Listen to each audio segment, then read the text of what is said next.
So, hear us? Yes, we can. All right, and we can hear you. Perfect. Hi. How are you? Very nice. You're what? Just in time. I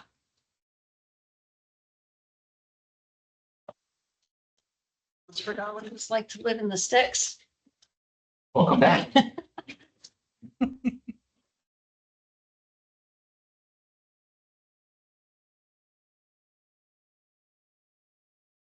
My chickens are happy I'm back. They are. You weren't near Houston where all the flooding was going on, were you? Yeah, fortunately, Kerrville is about an hour, 2 hours west of Lawrence, so that was really sad. I do have 3 o'clock. We want to give it a little bit more time. Oh, actually, just gonna butt in and say we're not, because usually we're running out of time. So let's go ahead and get started. Thank you, everybody, for coming to the Lake County Continuum of Care. Today is September 4th. We're going to start off with a roll call from Melissa. Supervisor Sabatier, I am here in person. Doreen Gilmore, Here in person. Dustin Lawson,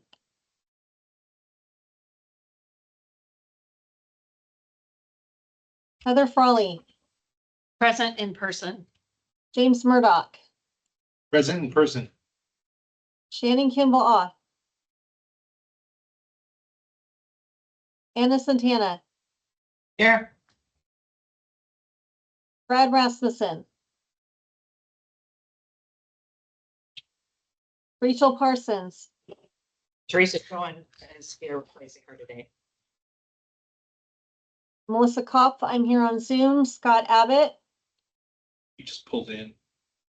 If you're very patient, he'll be here soon. Gabriela Perez,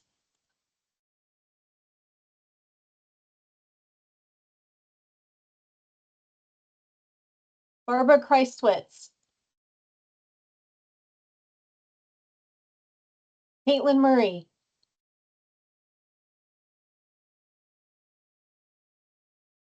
Carl Porter,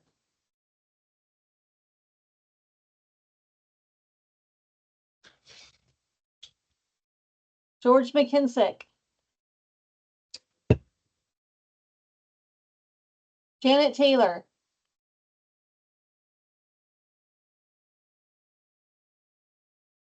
Julia Carrera,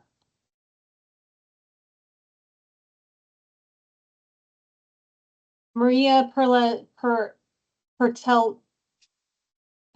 I cannot pronounce her last name.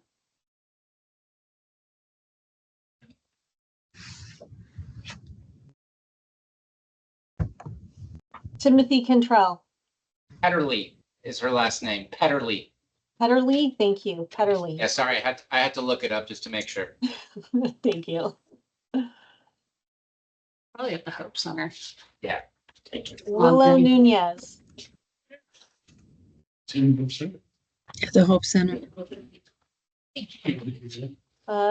Dale Stovey, Good seeing you back in person. Carissa Smith, Outfit today. Oh. Very beautiful. thank you. It's kind of hot. President Hope Center. Okay. Hey, Carissa, can you give me a rundown of who's there? Because we already went through quite a bit of people. Yes, sorry, we were having technical issues. I have Dustin Lawson here, Timothy Cantrell, and Maria Petroli is about to be here, All right, great. Thank you so much. and Tiffany Hall. Awesome, thank you. Mhm. Okay.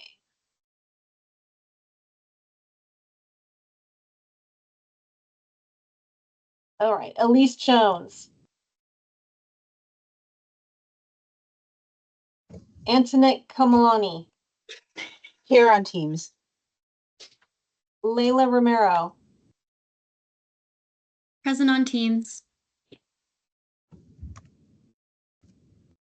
Ben Anderson, Present in person. Kate Mather, Present on Teams. Brianna Ramirez,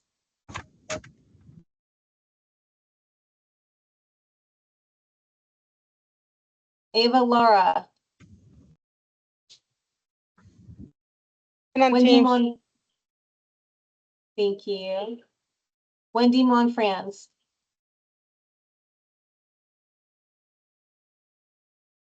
Ronnie Duncan, Present online. Justin Perez, Kimberly Guerrera, Tiffany Montel, Summer Walker, Angelique Cole, Here on Teams. Annie Barnes, Nancy Hernandez, Mary Wilson, Present on Teams. Deanna Gutierrez, Present on Teams. and Zena Chow. I believe I saw her on Teams. Present on Teams. Right, and that is roll. All right, thank you very much. Attendance review, no changes at this moment. We're going to move on to additions or changes to the agenda. Are there any changes or additions? All right, let's go ahead and move on. We have both the June 5th and the August 7th meeting minutes. Anyone have any changes, issues, deletions, additions? Scrap it and start all over, or else I'm looking for a motion to approve. So moved. We have a motion from Anna I second. and a second from Heather. All in favor? Aye. Any opposed? Motion carries.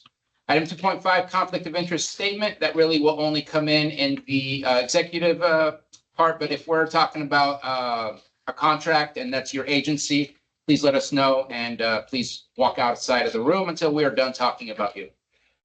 Next, public comments. Any public comment announcement outside of what's on our agenda today?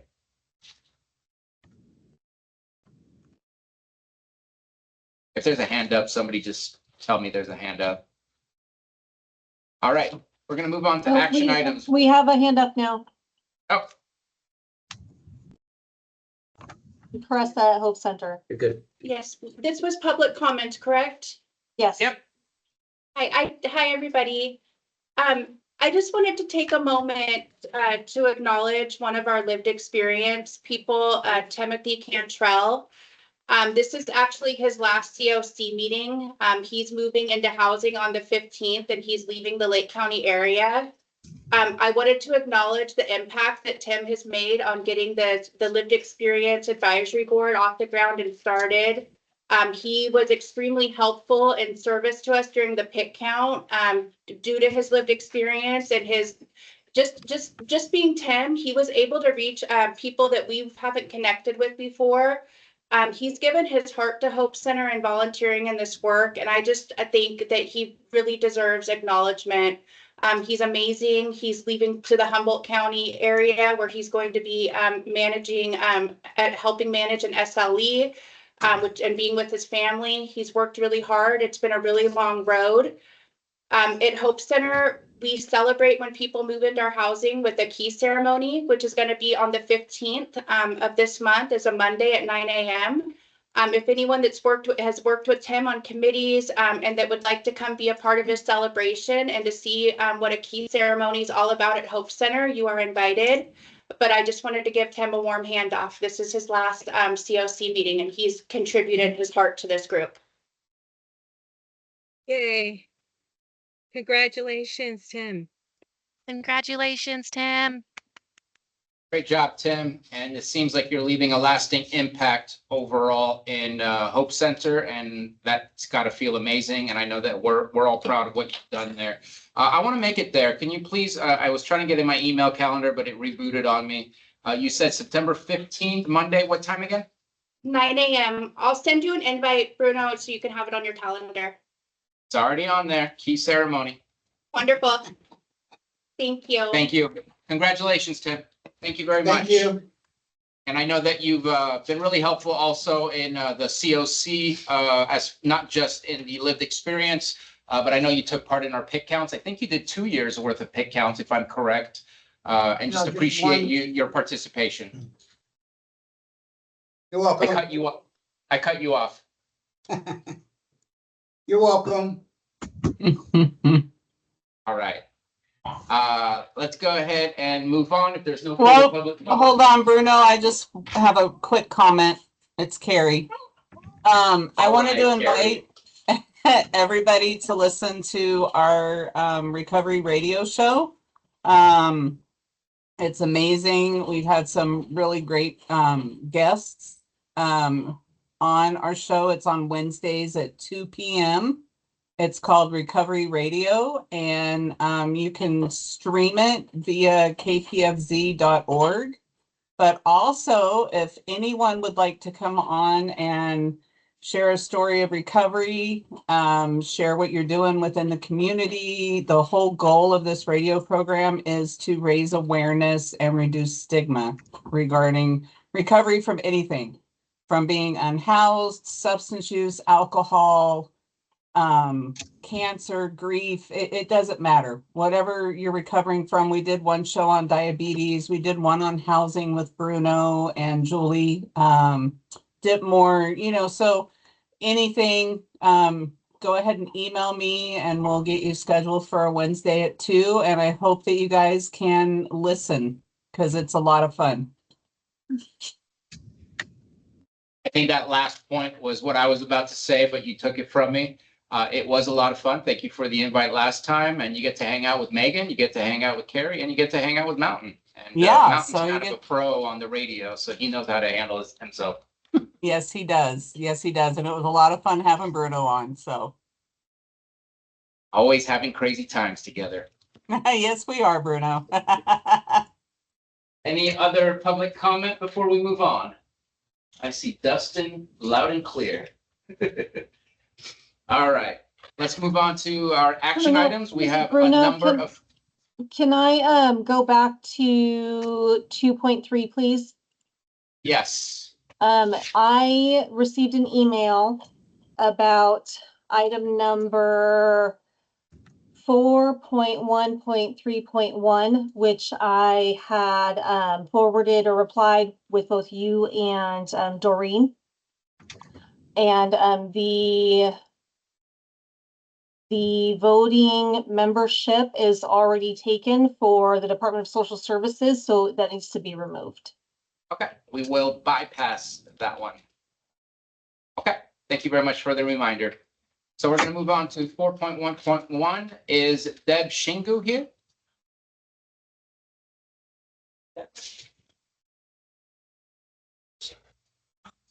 I'm not hearing anybody in the room or on Zoom.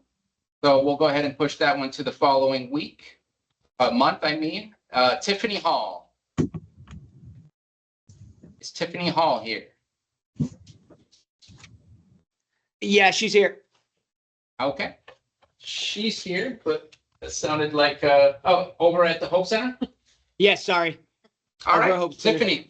Tiffany, would you like to introduce yourself to the group and why you'd like to become a part of the COC?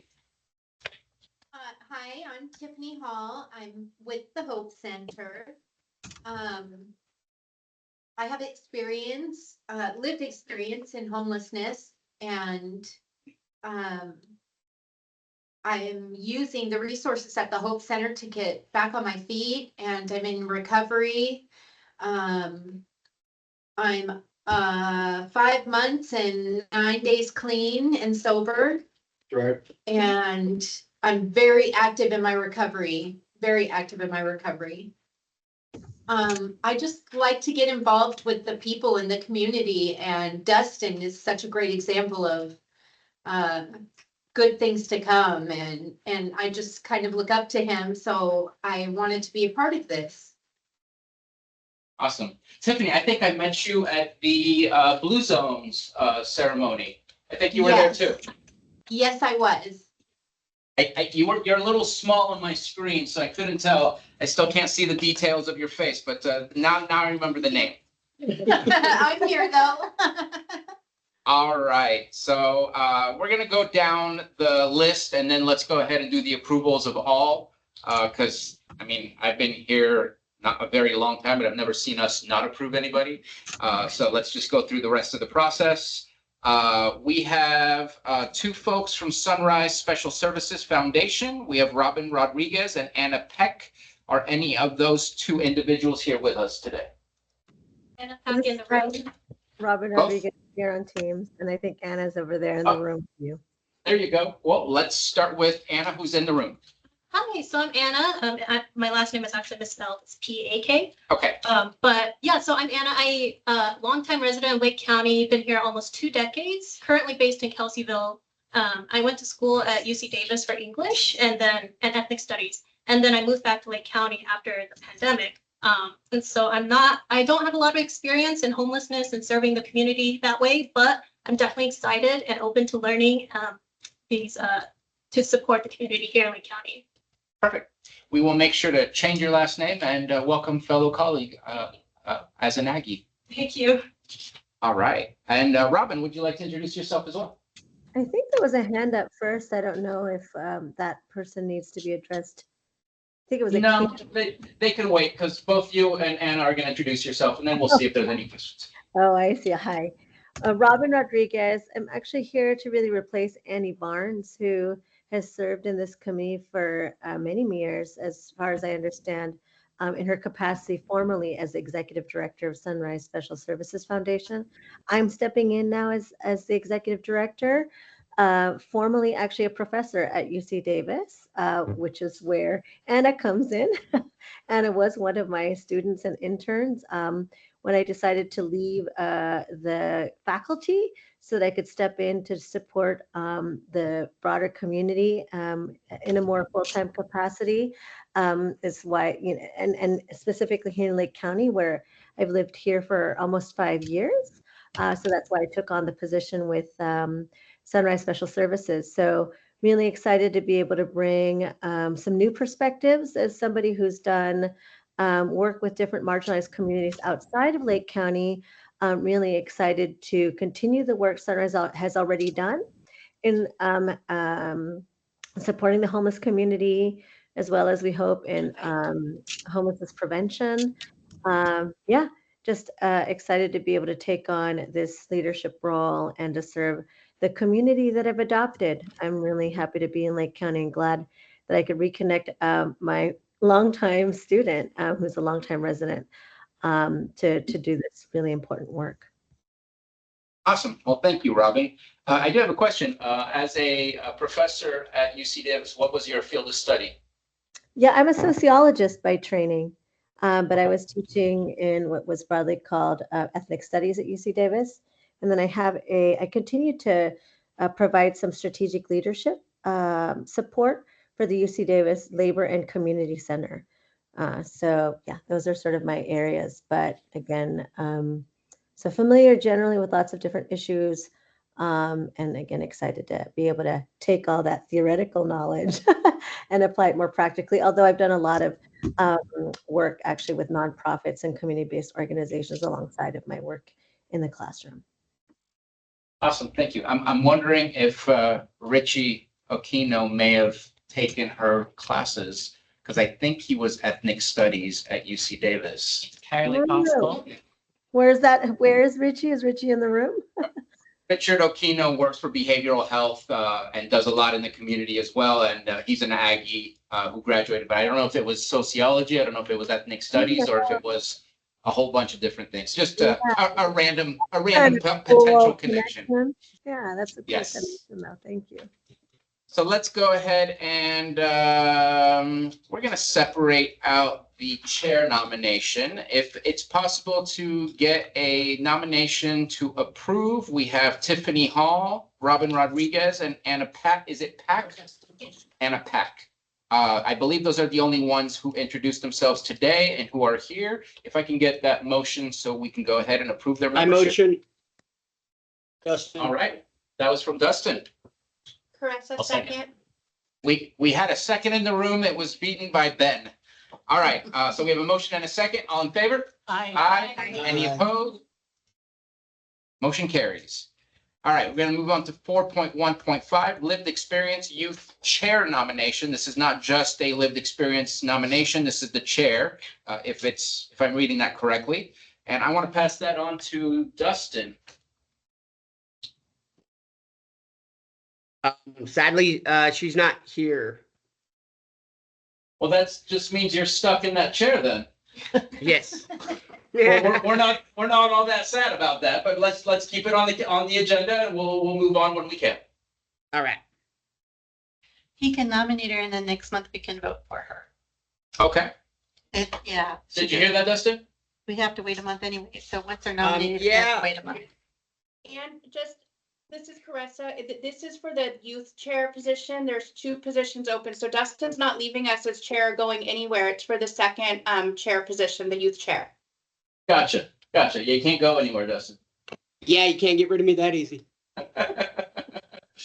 Okay, and would you But guys yes, feel more? You said Would you nominator? feel more? Hold on one second. Would you feel more comfortable nominating at another time when she is here, or do you want to nominate her now and then we'll vote her in the next meeting?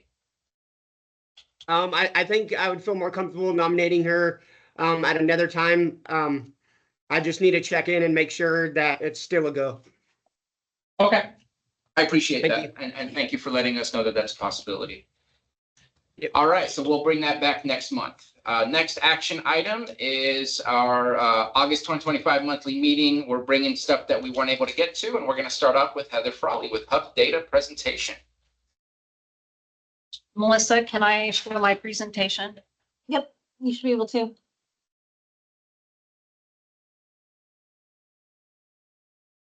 And just for the record, Melissa, Carl Potter, Porter, Yes. sorry, came in, and Janet Taylor. also came in, and then, sir, I'm not sure thank you very much. Can you guys see my presentation okay? No, can you make? Let me. The little window. Okay. Am I allowed to press this? What happened? If we lose you, sorry. I clicked it and nothing happened. I think that's all you can do, Bruno. I think the rest is on Heather's. Oh, yeah, you're sharing all of that. Yeah, that's all my live data. I took a class at Power BI, so Are you able to make it bigger or smaller. do it like a presentation, go through the slideshow? So I had an issue with because it's live data, it's connected to the Adventist Health Power BI server. So if I do it like that, I lose the connectivity with the data. Well, that's sensitivity right there. No, go for it. Yeah. Okay. And this is actually not the right one. All right, I'll just show you guys what I have. I had more stats. So I took the by names list, the project, coordinated project data, and then the CCS, the hub data. And I was able to connect all the tables together and connect everything by the HMIS number. So all of these tables and reports are pulling in from those 3 different data sources. And so I did it kind of by agency. So Adventist Health has a total of 80 clients with HMIS records. And then the cities that they are in, Clear Lake, they have 52, Lakeport, Clear Lake Oaks. So the report describes exactly what cities that they're located in. And then these are the HMIS records that are actually involved or associated with Adventist Health. And then we have the Hope Center, which, like I said, it's live data. So, okay, so they have a total of 15 records. So this is fiscal year 24. So it's July 1, 2024 through June 30th, 2025. And these are just the people in coordinated entry and not their own projects. So we have a total of 15, and primarily they're in Clear Lake and Lakeport is where the participants are from. Can I pause you for a second? Sure. Just for my brain and for everyone else, is the difference between they're in coordinated entry and not just a project? So in HMIS,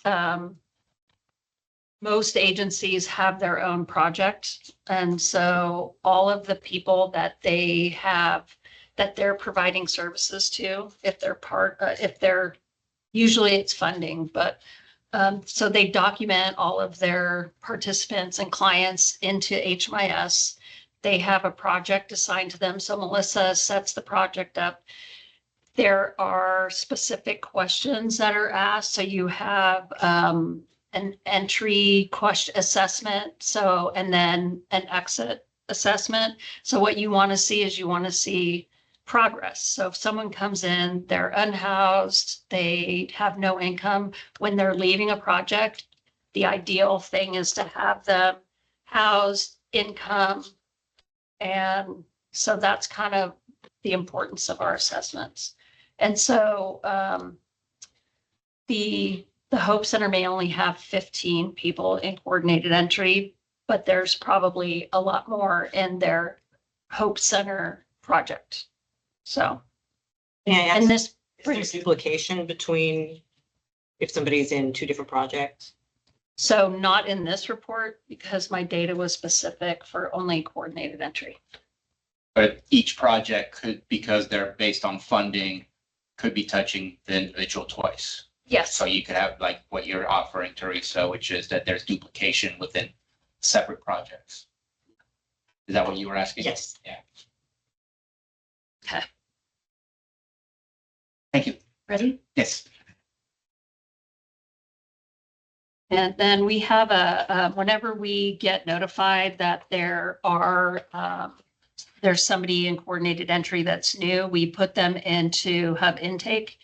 So at the time when I ran this, we only had 2 people in hub intake. So everyone else has been assigned to agencies. And that was 1 person in Clear Lake and 1 person in Lakeport.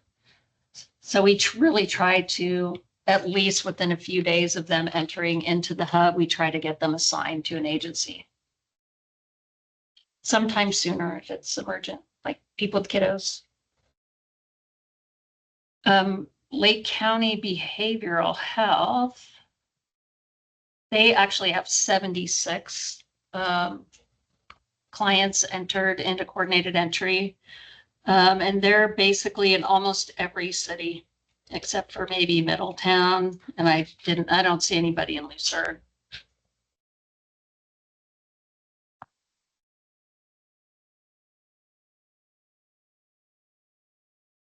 Sorry, guys, I'm getting ahead of myself here.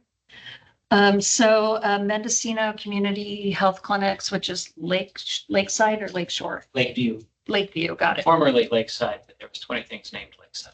I get very confused. So we only have 1 person. And I think that there's kind of an issue with, because there is that HIPAA component and it's a medical facility, that it's hard.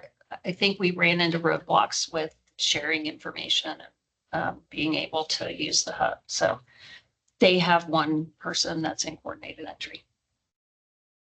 Are there ways to change that in the future so that we can bypass that barrier with like some sort of MOU where there's an understanding as to what the information is used for, or? Possibly, but I think given that some of the penalties for HIPAA violations are really high, I think a lot of times legal teams are very. No, it's overly cautious, that's for sure. Yeah.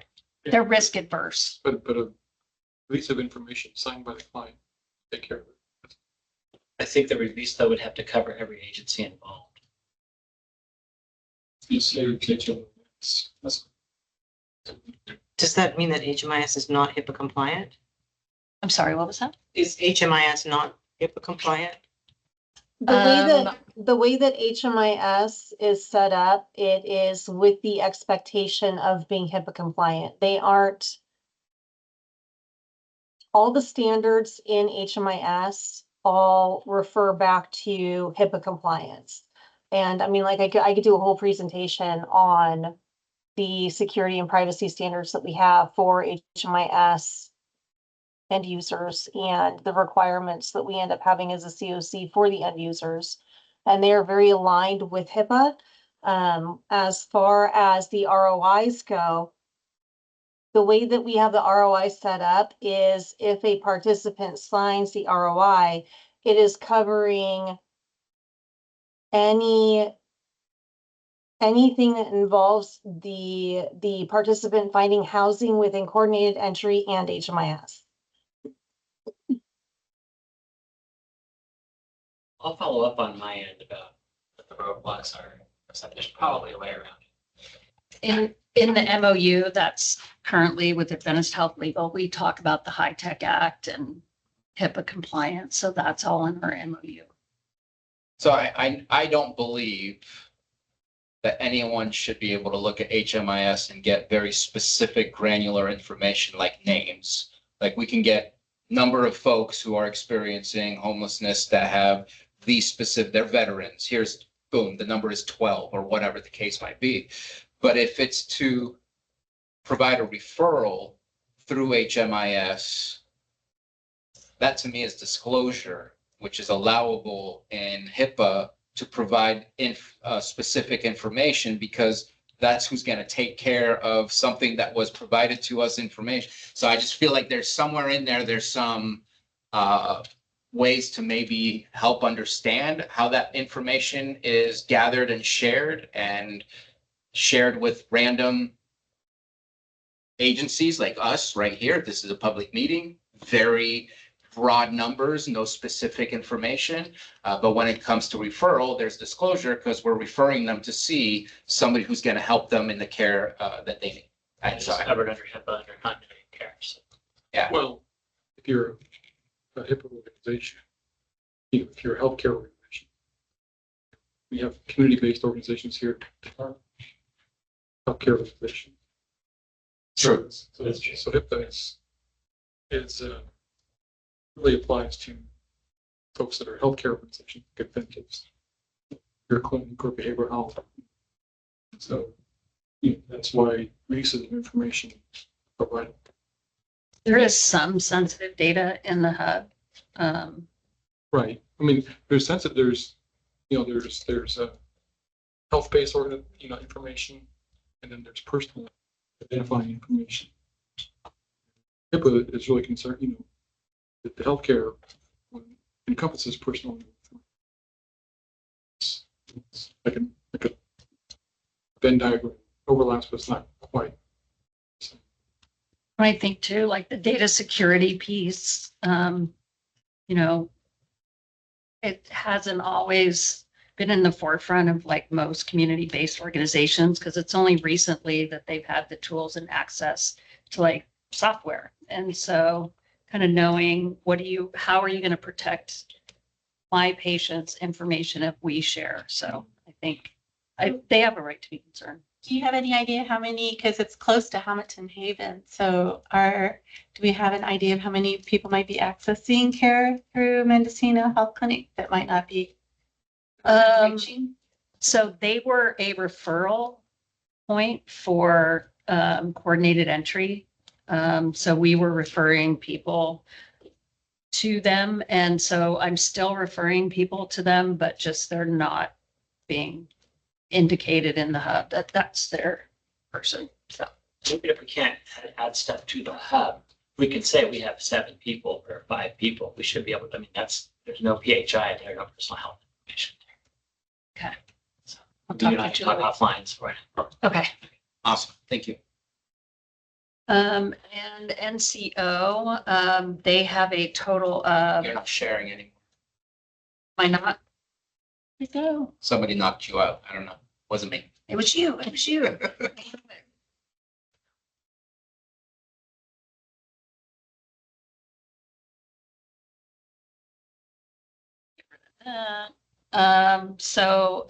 NCO has a total of 4 people in the hub. They're not actively using the hub currently.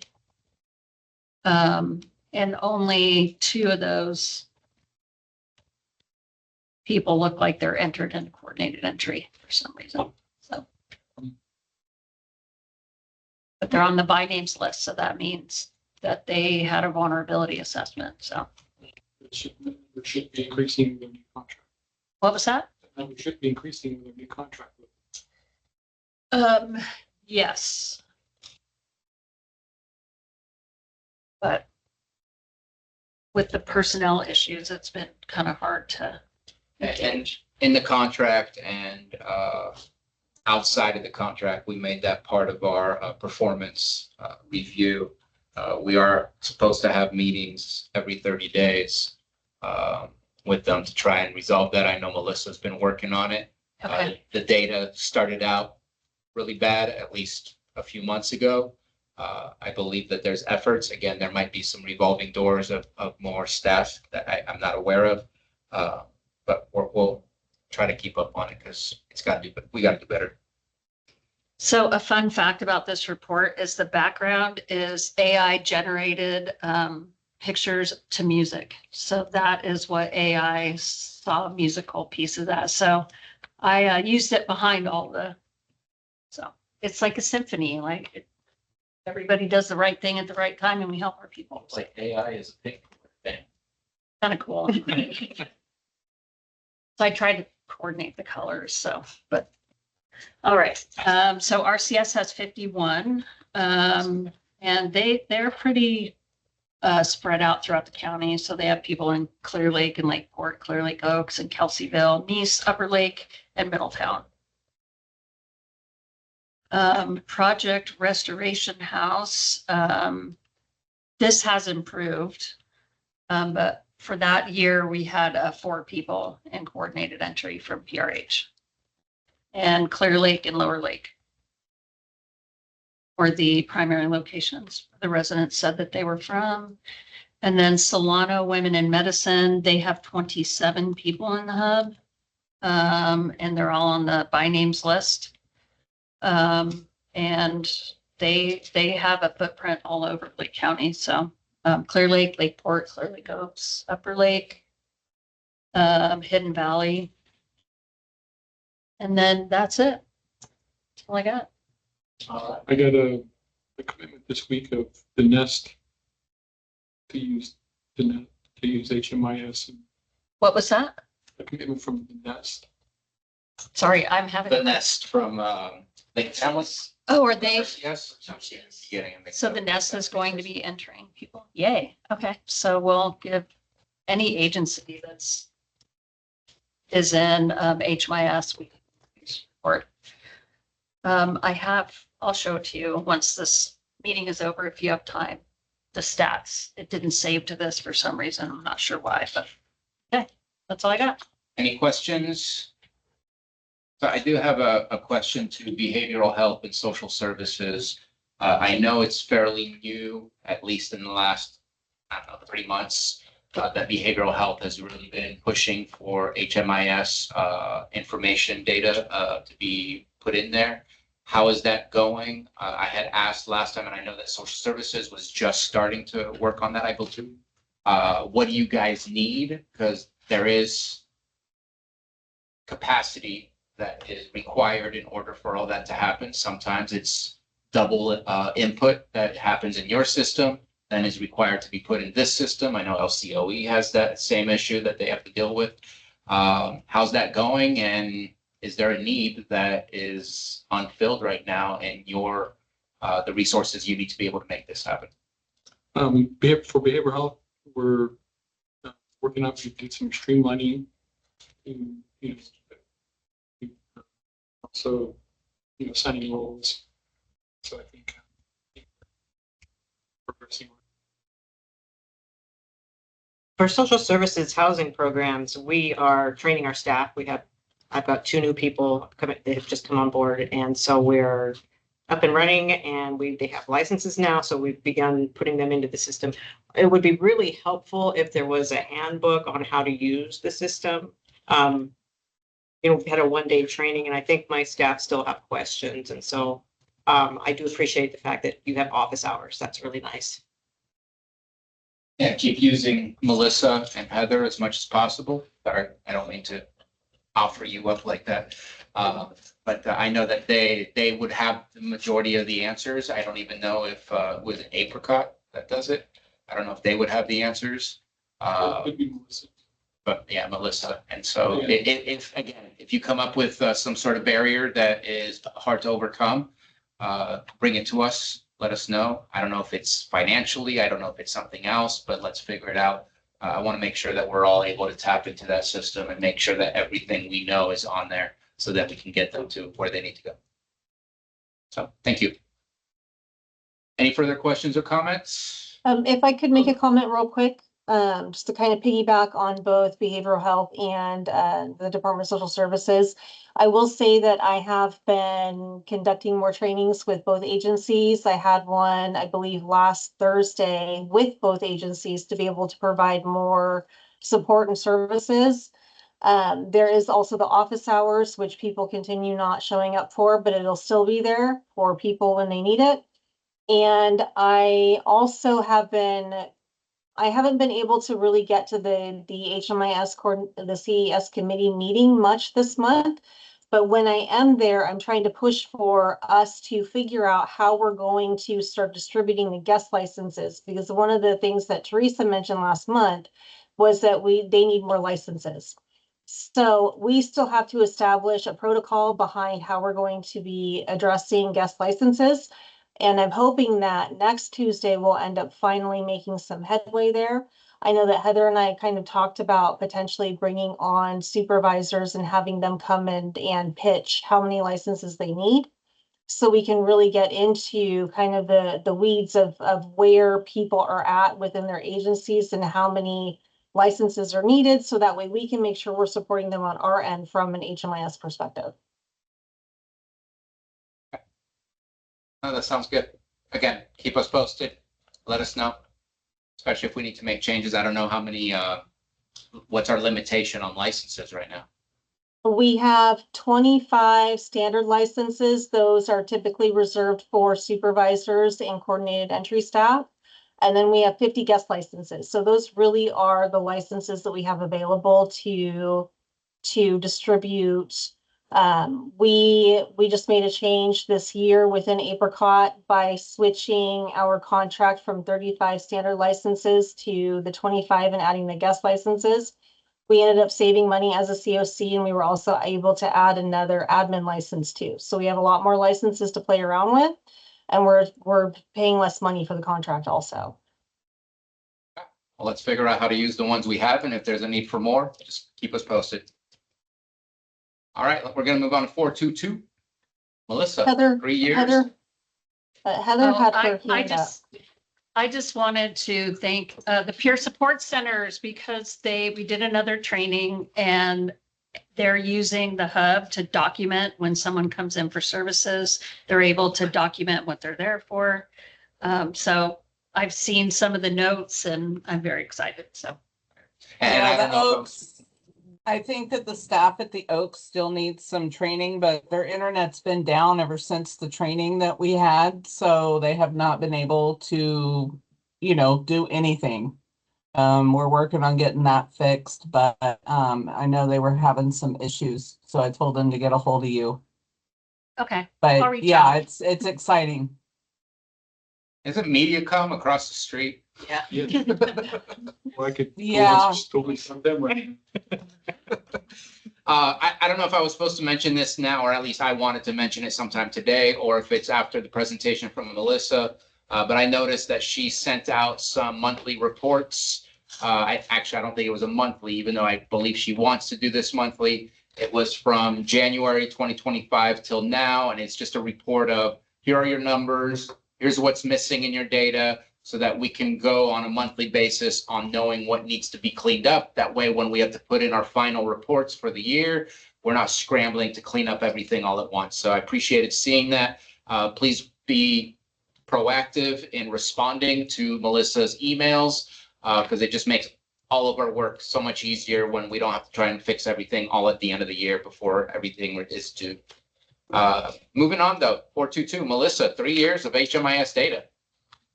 I do not have that right now. I was not able That's good, 'cause to we're running low on get that. But what I would like to do though is request being able to do a presentation next month with the 3 months or the 3 years worth of data alongside the system performance measures to really dive into the importance of system performance measures and data and where it all comes from. Yep, because that's where we get our money. All right, moving on to item number 5, presentations, Pathway Hub data. We just did that. That's right. That looks very familiar. 5.2, homelessness in Lake County, community conversation event. Anna, do you want to start us off on that? Sure. So I think it's coming to play real good. I think we have all of our pieces filled except for possibly the food, but I think Scott, you solved that, right? Yeah, I mean, I'll take care of that. So only a few weeks left, so please gather the resources you want for the resource table. Yeah, I mean, the big thing we need to do is get volunteers today and shirt sizes. Oh, volunteers and shirt size. Yes, volunteers and shirt sizes. So first, gather your resources that we need for the resource table. We're gonna have a resource table so that people can take resources for homelessness. Caitlin is going, and the navigators are gonna have something for the landlords if they want to become a landlord. What was I gonna say? Oh, that Doreen has the list of for the resources that we have through the COC, and we need volunteers to help serve food. We need volunteers to help usher people around if they need to set up and clean up. And anybody who's going to volunteer. Do we have a document to put sizes in, Melissa? Did we do that?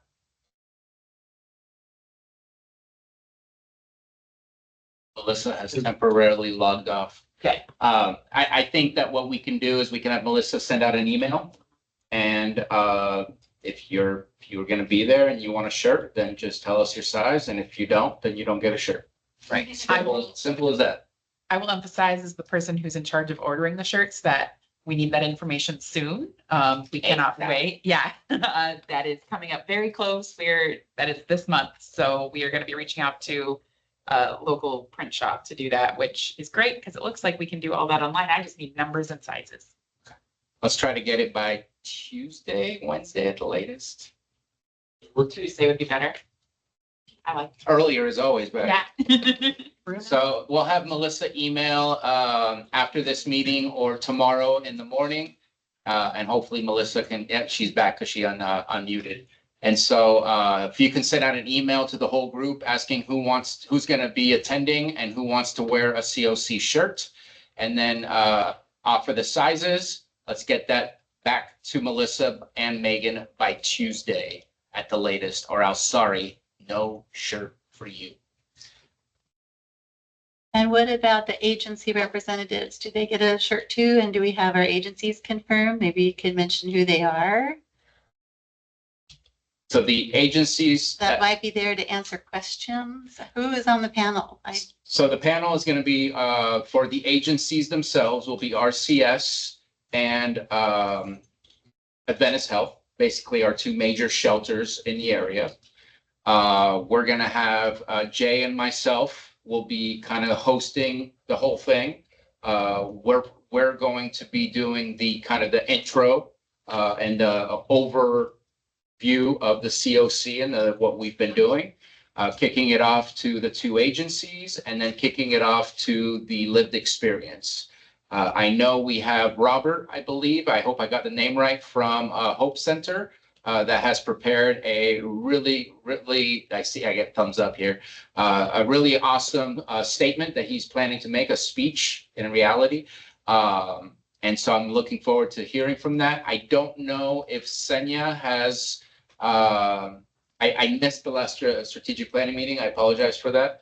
I have no idea what happened. But everything. But I don't know if Senya had already chosen somebody from RCS from Hamilton Haven to speak, because I was hoping to get some different groups from different experiences in different shelters. Was Senya here? I thought she was. I am here. Yeah, can you Hello. hear me? Yeah. Yeah, we are working on that. We have a couple people lined up. We have one person who's agreed. We're just kind of just starting that. So I was hoping to kind of get them vetted, but I will loop you back in to make sure that this person is confirmed and should get that to you in the next few days. Perfect. And I think that Robert, Carissa apologized. There's no need to apologize. But his speech, his statement is rather long, and I don't think there's a problem with that. I'm not saying that in a bad way. So if we do end up with only 2, I think that will still take up the time that we're looking to provide for lived experience. And again, what I read, I think is exactly what we want to hear, exactly the stories that are happening within our community. And so I think it's perfectly fine. Let's just make sure, Senya, that by the 14th, we're 100%. And I hope that you at that point would have already started to try and draft what will be said. Again, I'm not here to control what happens, but I just want to make sure that we're all ready and it's not all last minute stuff. And at the last meeting, we also talked about doing a needs assessment. Community kind of needs assessment on housing or just the homeless. We haven't done one for the strategic plan for a few years. Since we have this event where community members will be at, and then we'll have. So like a little clipboard survey. Yeah, a compassion in the cold coming up in December, and then the next head count, maybe we can put the questions on that. We could get some input. Okay, who's putting together the little survey? Well, I was hoping I was going to get some help from Scott and Linda, some old questions from hers, because the last time we did one, we didn't have enough geographic kind of information, she said. So, yeah. Okay. We're working on it, but it's a good idea because then we can compile all the information, because every other year we're supposed to kind of do one, so. We should have that ready for the. We'll do it the 14th, yeah. Yeah. I'll get in touch with you. I'll do a hammer down. Perfect. Thank you very much. That's a good idea. I saw a hand up from Carissa, I think, at first, but you're gone. I think it was Ronnie. Maybe it was Ronnie. Let's go ahead and go down the line. It's Ronnie and then me. Ronnie, it says you're number 1 on my screen, so let's go with you. I just had some questions about the agency presentation. I'm putting some slides together, Bruno, to send over to you. First, how long do you anticipate we'll need to speak, and the content of the slides? So do you want like statistics of what we've done? Do you want services we provide, or both? Just so I can narrow it down a little bit. I'm opening up my. And you could send it in email if you want, so we don't have to take up everyone's time. No, it's right here. So the second presentation, we're looking at potentially 20 minutes total. So I would say anywhere between just about 10 minutes for each one between Adventist Health and RCS. And it could be even shorter if you wanted to. Here it says programs, and these are just ideas. Explain programs that are helping serve homeless individuals. Data, provide data on number of people served and how many are permanently housed through programs. Funding, explain how your funding works and how you are obtaining the funding. And struggles, provide insight as to what is still needed or where gaps may still exist to serve these vulnerable situations. I probably meant to say population, but I said situation. That still works. Okay. And again, I don't want to tell anybody what specifically to say, or else I might as well stay up there the entire time. I want you to say what's important from your perspective as a provider, as you've been providing these programs. And I'm looking for the successes and the struggles. I mean, let's be real. If we weren't struggling, we would have solved the problems. Yeah. I wanted to make you aware, Carissa had a note in the chat that Willow is with them now for Okay. the nomination for the youth. We will backtrack when we can, and thank you for letting us know. Hopefully that helps you, Ronnie. Okay, Thank so you. we only have a few weeks for the event. What I'm asking also, please, if you have flyers that came through the email for our event, if you're working any of the outreach events on the weekends until then, please put them out so that the community knows. Because we want everybody to know, or post them on your office or whatever, but help with that information to do the outreach for our event. We got some targeted outreach. Yeah, so I will be doing some book canvassing, I guess, similar to what we did when we rolled out Mobile Crisis. I was going to go through and just speak to local business owners. Particularly, I was going to target here in Lakeport because we tend to have a lot of people who are going to come to Super Reese, in my experience. Kelseyville, because they've had a lot of concerns recently regarding situations regarding homeless individuals in the area, and then Clear Lake. But if you guys have any specific areas you would like me to target or any specific businesses that you would like me to do outreach to, please let me know. I'll be dedicating, I think, just a couple days to that next week. So please give me feedback if you guys have somewhere in particular. Let me know how I can help in Clear Lake. I also heard that you are faced at times with the whole questioning and inquisition of why do we do these programs, or I don't know. You should see the reaction when I used to be involved and did Black History Month posters all around. I can only imagine. That's when you really learn who's who. So I understand that, but at the same time, I think it's worth the effort to put it up there. And if they say wrong things, or if they're obviously inconsiderate, then at that point, I'm like, you know what, I'm just gonna walk away, because it's probably the same population that comes to your store. It's being recorded, but I don't care. So let me know how I can help in Clear Lake. I can definitely take a full day and just go around to all the businesses and post flyers. I'll say, well, and please give me, I don't really know Clear Lake that well, to be entirely honest. So I'm not used to doing foot traffic in Clear Lake. So I'll go around to business owners, but if you can give me some direction, I would really appreciate that, of who I should be contacting. My first thought, of course, are like the coffee shops and stuff to hang up, post office, places like that. I'm going to try and hit all of the post offices and places I know that there are billboard or Libraries, the library. Thank you. I always forget the library, and they're such a wonderful resource. But Safeway, anywhere I too. can post something up. Oh, Yeah, grocery stores, foods, etc. Yeah. has a really good billboard thing up front. What about rental properties, like places that we know, like property management companies, places like that? Send me a list of any that you know of that you can, because I'm going to say yes to all of these things, and then I'm going to, yeah, forget it. To be entirely honest, I wish I had a better way to say it than that. I'm going to forget, or I'm going to just, there's a lot. So I might miss some. So please send me any, and I will literally just do a map of every single day. I'll go through and start pinning up these posters, these flyers. Does anybody have a Chamber of Commerce business list? You could sort that by industry or by. I did not think about that. I was going to stop by the Chamber of Commerce as one of my targeted That might be really helpful. discussion points. So I will bring that up and see what I can I'll connect with Amanda Martin and see if she can also put that in her email blast that goes out from the chamber. Okay. Now let me know how I can help, please. Okay. It's not an easy task. Melissa, could you put Megan's email in the chat? Oh, yes. Also, Jay, thank you for putting together a press release. If it's possible to help Jay to get that to our normal media folks, usually there's like a simple way to get that. I kind of thought you were going to do that to Adventist. It's already live through Adventist. Yes, no, that's fine, but we want to get it out to our other media, every other media outlet as well, or do they do that? That's a good question. I don't know the answer. Okay.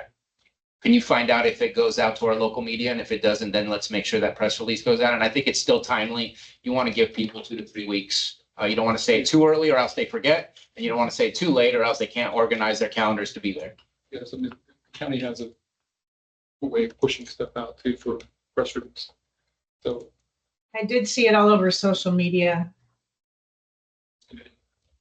Gary, could you put it out at the Recovery Radio Show? She has been. We're doing that. Cool. Harry, your hand We is have up. been doing that, and we have a couple of the events coming up, so we will make sure we have the flyer with us at those. But yeah, we mention it on the Recovery Radio. And I was thinking when Megan was talking about taking the flyer to businesses, Clear Lake Oaks, if you could just kind of flood them with the flyer, that would be wonderful, because we have a lot of issues with the businesses that are next to the big Oak Center. So they don't like those people. So Fun times. Is that why your hand was up? Is that why your hand was up? Yes. Okay. Oh, Thank you. Oh, no. And also, we need to know how many people we're picking up at the Hope Center and Homerton. The night of the event. We'll work on that. If that number can come to us from both Hope Center and Hamilton Haven on the 14th, when we have our strategic planning, that would be great. That way we can, again, organize to make sure that that happens. I know Barbara Kreiswitz offered to pick up 3 people. I can pick up some folks. I don't know if I'll be, I think I'll be coming from Clear Lake to Lakeport that day. I won't already be here. So I can help out as well with a few seats in my truck or my car, whatever it is I happen to be using that day. Why do you keep I saying the think 14th? our van, 24th. The 14th is when we have our meeting, isn't it? yeah, On a Sunday? Okay. yeah. So it's not. Why do you say? It'll be the When's our Thursday meeting? 18th. 18. So Is we that our have last- our a next 12, one? our van is 12 passengers, so I think we can probably bring everybody up from the Hope Center, and then I think we have 8 spaces in the other van, so, Okay. yeah. We have Restoration House too, Carrie, Oh, yeah, that's right. if anybody wanted to go. Everybody will be ready by the 14th, which is great. All right, so thank you, everybody, for all the work that's gone into this. We'll figure out the food thing by tomorrow. We'll be done with that, and then we'll be able to move on. And then it'll just be the last little, whatever subtle changes or just the last fine tuning of it. And by the 18th, correct? I think I can't even see. Whenever our next planning meeting is, this is when we want to have all of the presentations done. You can still tweak your presentations a little bit, but let's get our presentations done by then so that we can put it all together as one big presentation, so we don't have to go back to a desktop and load, and that never looks good in the background. For the food thing, real quick, how many people are we expecting? I would say we should anticipate anywhere between 100 to 200 people. Sorry, that's a very large difference.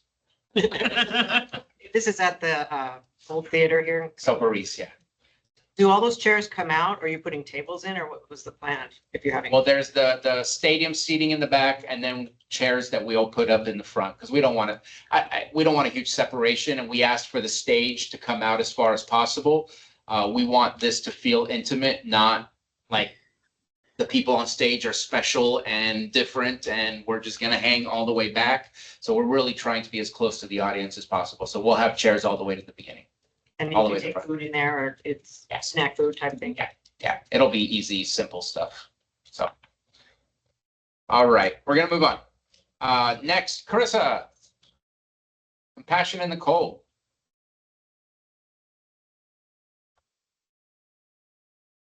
Hi, everybody. We've been meeting for our Compassion in the Cold event. And what that event is, for just for those that don't know, every year, COCs and providers that provide services for people experiencing homelessness are encouraged to have a memorial on or around December 21st of each year. And it's to raise awareness and to remember all of the preventable lives lost to homelessness in the past year. And the awareness part is for us to come together as a community and recommit to ending homelessness in the following year. At our last Compassion in the Cold meeting, I felt really really grateful and really inspired. We had so many people from different organizations around the lake join. And we really want this to be inclusive because we all have lost people, and work with people who have lost their lives to homelessness. So what the group has been talking about is this event coming under the COC and having multiple locations for Compassion in the Cold around the lake. Transportation's an issue. I know Carrie's been coming for the peer support centers, and some of the things are if we can have multiple locations, kind of like the pit count going around the lake so people can honor this day. I'm connecting with Mary Wilson. We are working towards a proclamation.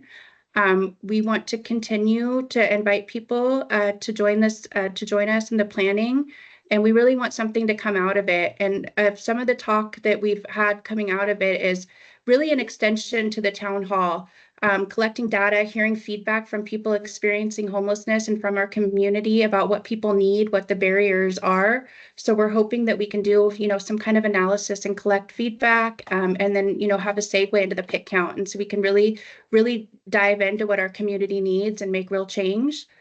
Melissa sent out the invite for everyone. We want to encourage people to come.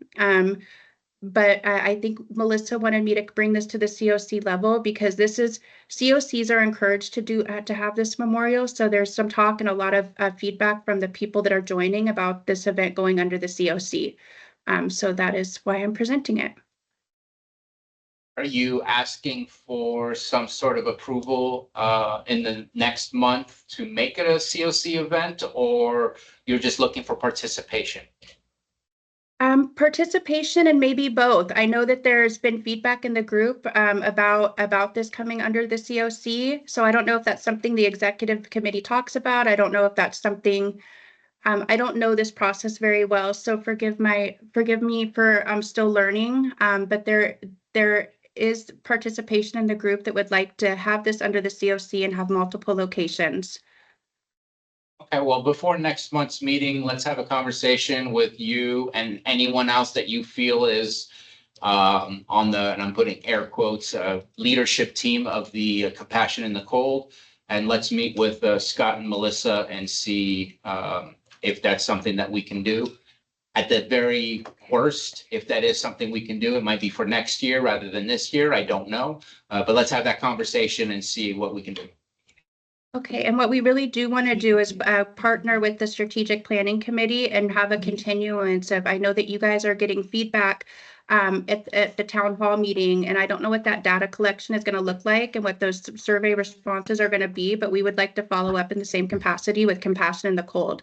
So we have 3 opportunities coming up. We have the town hall meeting in September, we have Compassion in the Cold in December, and then we have the pit count in January. So these are all really good times where we're going to have community involvement and people that are utilizing our services together, where we can really do an analysis and really hopefully dive into what our community needs and hear from people for what the gaps in our services really are so we can get better. Okay. I believe that last year we lost 12 people, and the year before that we lost 14 people. Not sure what the number is this year. I'll find out when I go to Compassion in the Cold. But that is a number that I would love to share in the town hall, because I think it kind of puts our feet on the ground. That this is not the way people see the issue of homelessness may not be the way to look at it. And I think it grounds us because we all experience life and we all experience death to a certain degree. And I just think it really connects us at a different level if we bring that up at one point or another. This is about saving lives. And so I appreciate that you do Compassion in the Cold, because I think it's important to keep it as human as possible and as real as possible. Compassion in the Cold, by the way, is on December 18th. I have it here at 4 p.m. Is that correct? That's correct. And it will be at Hope Center? Yes. Okay. And I do want to go backwards a little bit. I'm not sure if we gave the date, but Wednesday, it's not on Thursday, it's Wednesday, September 24th is when we will be doing the town hall. It will be a Soparis Theater and it starts at 5:30 p.m. We will have community engagement. The idea is to do a little bit of information and then open it up for questions about the COC, a little bit of information and then open it up for questions about providers, and then a little bit of information and personal stories, and then questions from the audience to those with lived experience. We really want to go from the global to the local and just kind of narrow it down and drill down, and that's our plan for the day. Yes. Anything else for Compassion in the Cold before we move on? Ronnie has her hand up. Okay, Ronnie.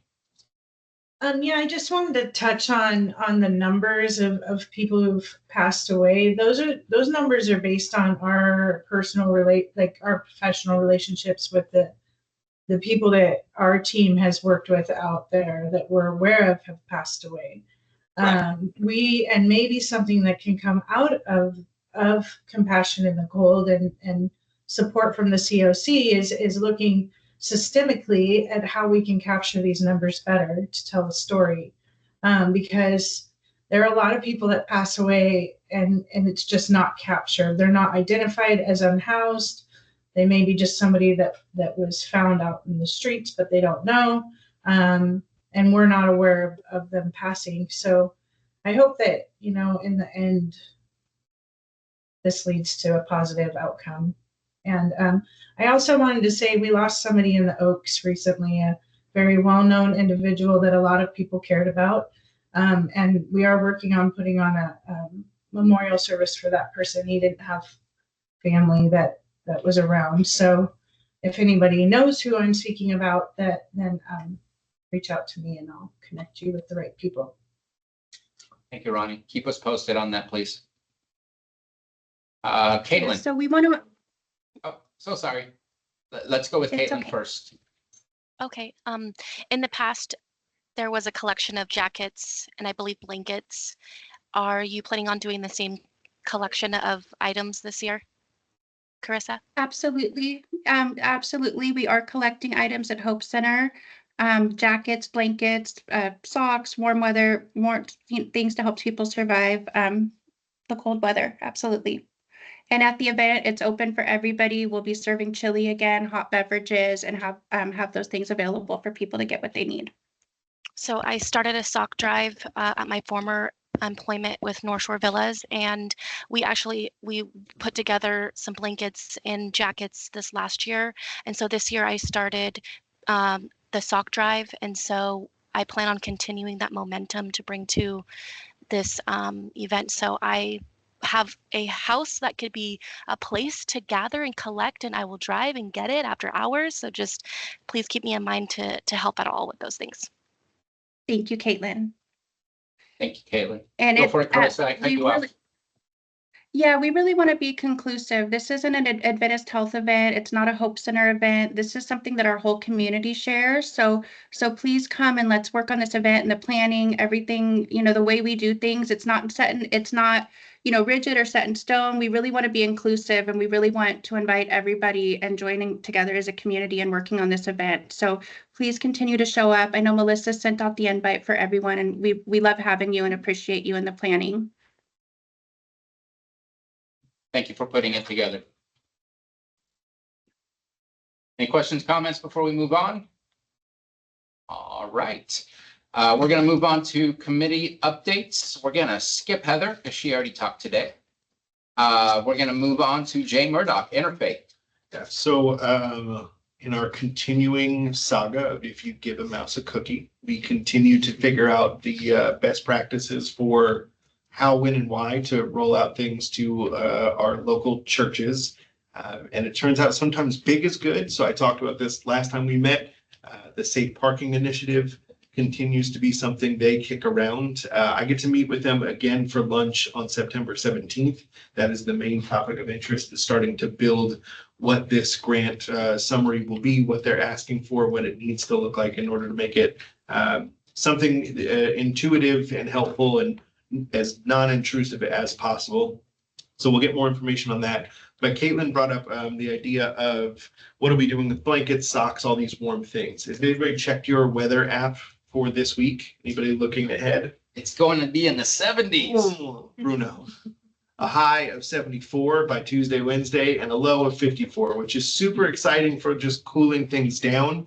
But in the back of my mind, it is already time for us to be really thinking about this project that we put on the front burner and was asked to put on the back burner. So how do we use the stuff that we have well and then reuse it so that we're not putting out these sleeping bags that transform into jackets and they transform into duffel bags. They're expensive, they're helpful, they're useful, they get dirty, they get wet, they get discarded, and then what was the point? And so since the last time we had this conversation, there's a new laundromat that showed up in Lower Lake that is willing to partner with us because they're new, and I got to meet the owners because they were setting things up instead of trying to back channel who owns what from the Bay Area. I know the person now. So they're interested in the project. I'm going to chase the idea of the library again, because while that's not interfaith, I think more is better, especially when we're trying to tiptoe around some of these possibilities. So there is a chance, for those of you who are unfamiliar, most laundromats now are no longer coin op. They're this little card. The card can be loaded with funds. You scan it into the washer, you scan it into the dryer. These can be returned empty and then reloaded because they're $5 a piece. So you have to pay for the card each and every time. But the reloads are just the money that you put onto it, just like a debit card. So we're hoping to put them into churches, have them dropped into the offering buckets, have church members reload them and pass them out. So we'll get them to the Hope Center, Restoration House, Homerton Haven, the Nest, Behavioral Health asks for a stack. Whatever we can do to get them out there. Our philanthropy department is working on seeding a bunch of them, just have them out and in the area. So it gets part of the vernacular of people understanding what they are and how they're used. But hopefully we'll get them also into the library. I might just tap you again to see what we can do to start that conversation. I have a point of clarity question as far as quorum goes. Can I ask you about who still counts as part of the membership? Because we're looking at a meeting coming up and I don't know if we'll have a quorum based on whether or not someone is still part of the COC. Is that something I should ask now or ask you offline? So the only time that we need a quorum is in the executive committee. Interesting. We once called off a meeting. The bylaws say that for committee meetings, we need at least 3 voting members. Oh, well, I guess I haven't read the bylaws. That makes more sense because Melissa was in the meeting that we had to call off because we didn't have a quorum. So do I ask that question now? I hate to put this person on blast. Is that fair to ask the question all the same? Go for it. Is Debbie Fiedler still a COC member? She's not been here for quite some time. And that's why I ask. Yeah. So technically, yes. I don't know that, Melissa, I haven't heard you calling her name. So my guess is she is no longer a member.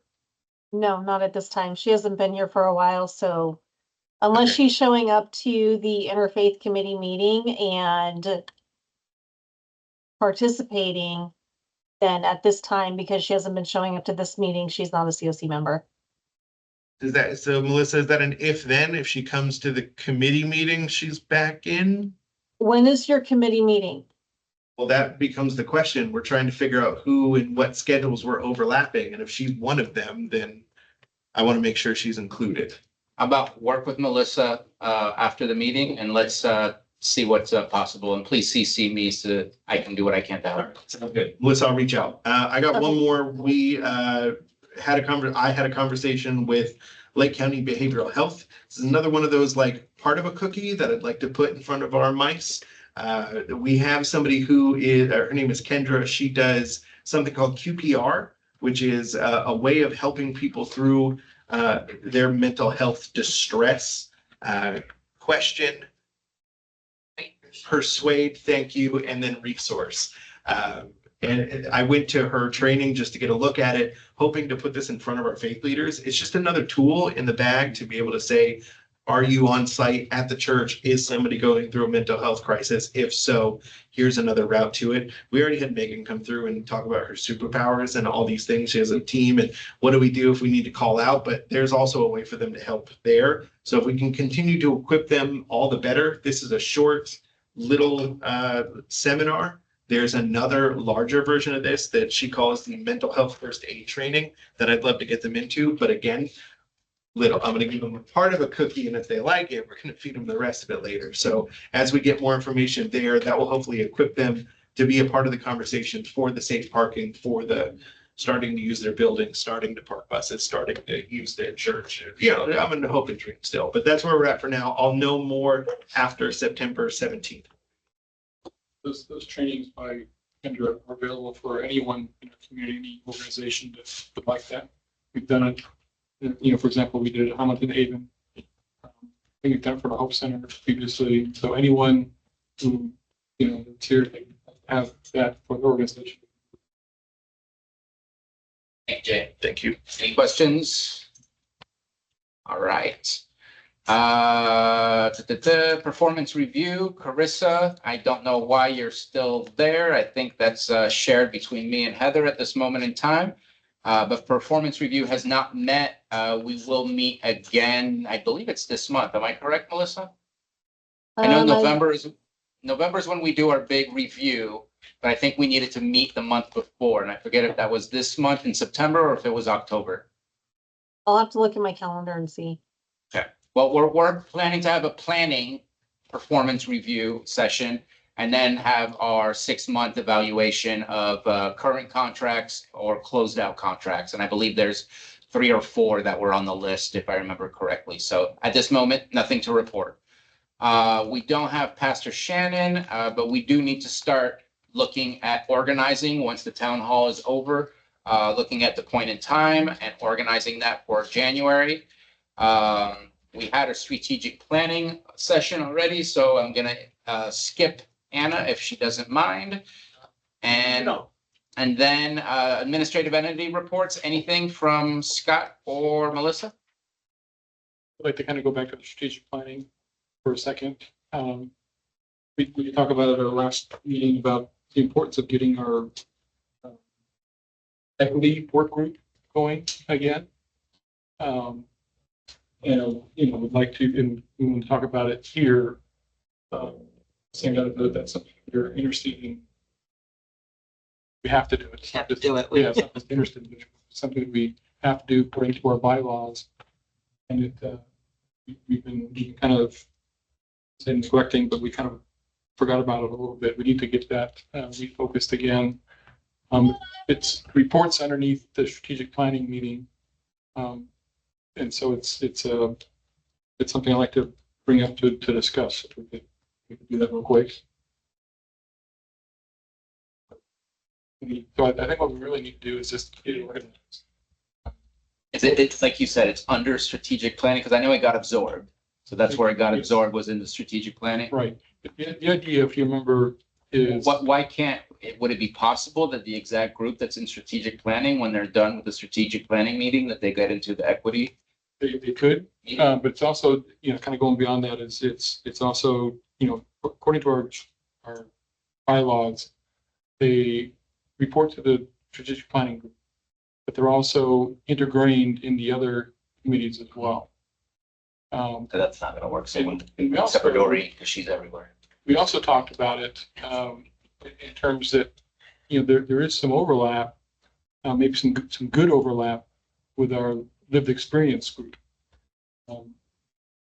That, you know, that because they both are, you know, have a lot in common as far as being able to offer guidance to the rest of the COC.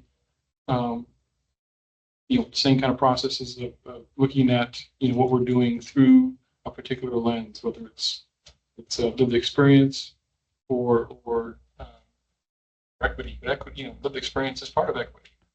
So it's so that, you know, there is a nice, I think, overlap there, and I'd like to, you know, maybe we could talk about maybe we could in small county, small resource, we can maybe combine that a little bit to serve our purpose. Any thoughts? I'm just talking about myself. I'm thinking about it. Yeah, I don't know how to respond right now. I got to think about it. There are a couple comments in the chat. Okay. Thank goodness. Somebody's weak. I think our people with lived experience can best inform how to impose equity practices or improve, sorry, not impose, equity practices at the COC. Mary's leaving. More than happy to help with the equity group, and that's from Layla Romero. Oh, there you go. Thank you for volunteering, Layla. Kind of hoping you would, Layla. Kind of hoping, yeah, that's kind of hoping you would volunteer to be here. Means our behavioral health is, you know, overseeing our cultural competency. So I really was thinking of him quite a bit. He's got some great experience and a good man. So if there's the possibility of using what's already in existence as a lived experience, I know they meet, is it Mondays or Wednesdays, the first Wednesday? Remind me, Dustin. We meet the second Monday of every month. At least I had one of the things right. It was Monday. Yeah, it used to be Wednesday, but with schedules changing, we had to move it to Monday. Yep, no, that stuff happens. So the second Monday of each month, it starts at 3 p.m. Maybe if it's possible that it's kind of the extended meeting afterwards so that the lived experience group can stay and then the additional folks from the equity group can come there and just be a part of that. That could work. Great. And I think it's possible for the lived experience group as well, except now I'm being told you have to have at least 3 members, but it could be virtual and in person as well. So let's work on that. It sounds like there's interest. It sounds like at least from the chair of lived experience saying that there's interest. So let's just work with what we've got, and if there's people who are interested, why throw it any other direction? Okay. Great, thank you. So let's work on that so that next month we know exactly what's happening. All right. Let me find my agenda. I got lost there. Next is nothing else. We are going to move on to working group updates. Doreen, grant selection. Yeah, we just finished scoring 2 requests for proposals, one for a safe parking project and another for prevention and diversion program. And so that will be reported to the executive committee by Scott later this afternoon. And this month we're going to meet, we're going to go through the budget again to see if there's any monies, pockets of monies anywhere that we haven't spent through HHAP round 5 to start looking about an RFP process starting probably in a few months, because Melissa's going to be busy doing all of the reports for HUD. So we don't tend to do a lot of RFPs at this point in time because she's super busy gathering data. And so the more data everyone can help her with, the better we can keep the flow going on our RFPs. And that's all I have to say. Any questions? Seeing none. Housing Navigators Working Group. Hi, everyone. So I actually had my first facilitation this week, Wednesday, and we collaborated with several different people, Teresa Schoen, Angelica Cole, and we had a lovely presentation from Veronica Solovic. We focused on, looking into how we serve registered 290s and navigating the SSA benefits awards and appeal processes. And so we had a really great conversation around that. We had a really great housing program updates, housing updates from all of our partners. So it was a really fun collaboration that we're going to keep that momentum going. So every first week of the Wednesday of the month, we will hold our meetings, and the next one we will have more focused in presentations on shelter updates. And then we have split our housing navigation working groups into 2 focuses. One is the collaboration and housing updates and training opportunities. And then the second one is facilitated by Heather Foley, and that is more focused towards, case management. And we are continuing to keep both success and support as a big piece of, what we do and as housing navigators and collaboration. That's the only thing I have to update. Oh, and then that we have really been working towards supporting strategic planning and the housing conversation, and we look forward to being there and supporting strategic planning, the COC, and getting out there, spreading the word of housing navigation and talking to the people that need to hear the change that we're trying to make.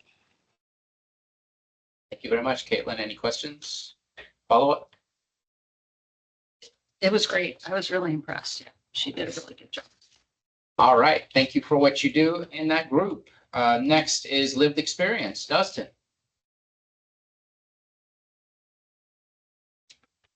Yeah, I was wondering, can I take this time so we can get back to Willow? Oh, good God, thank you for the reminder.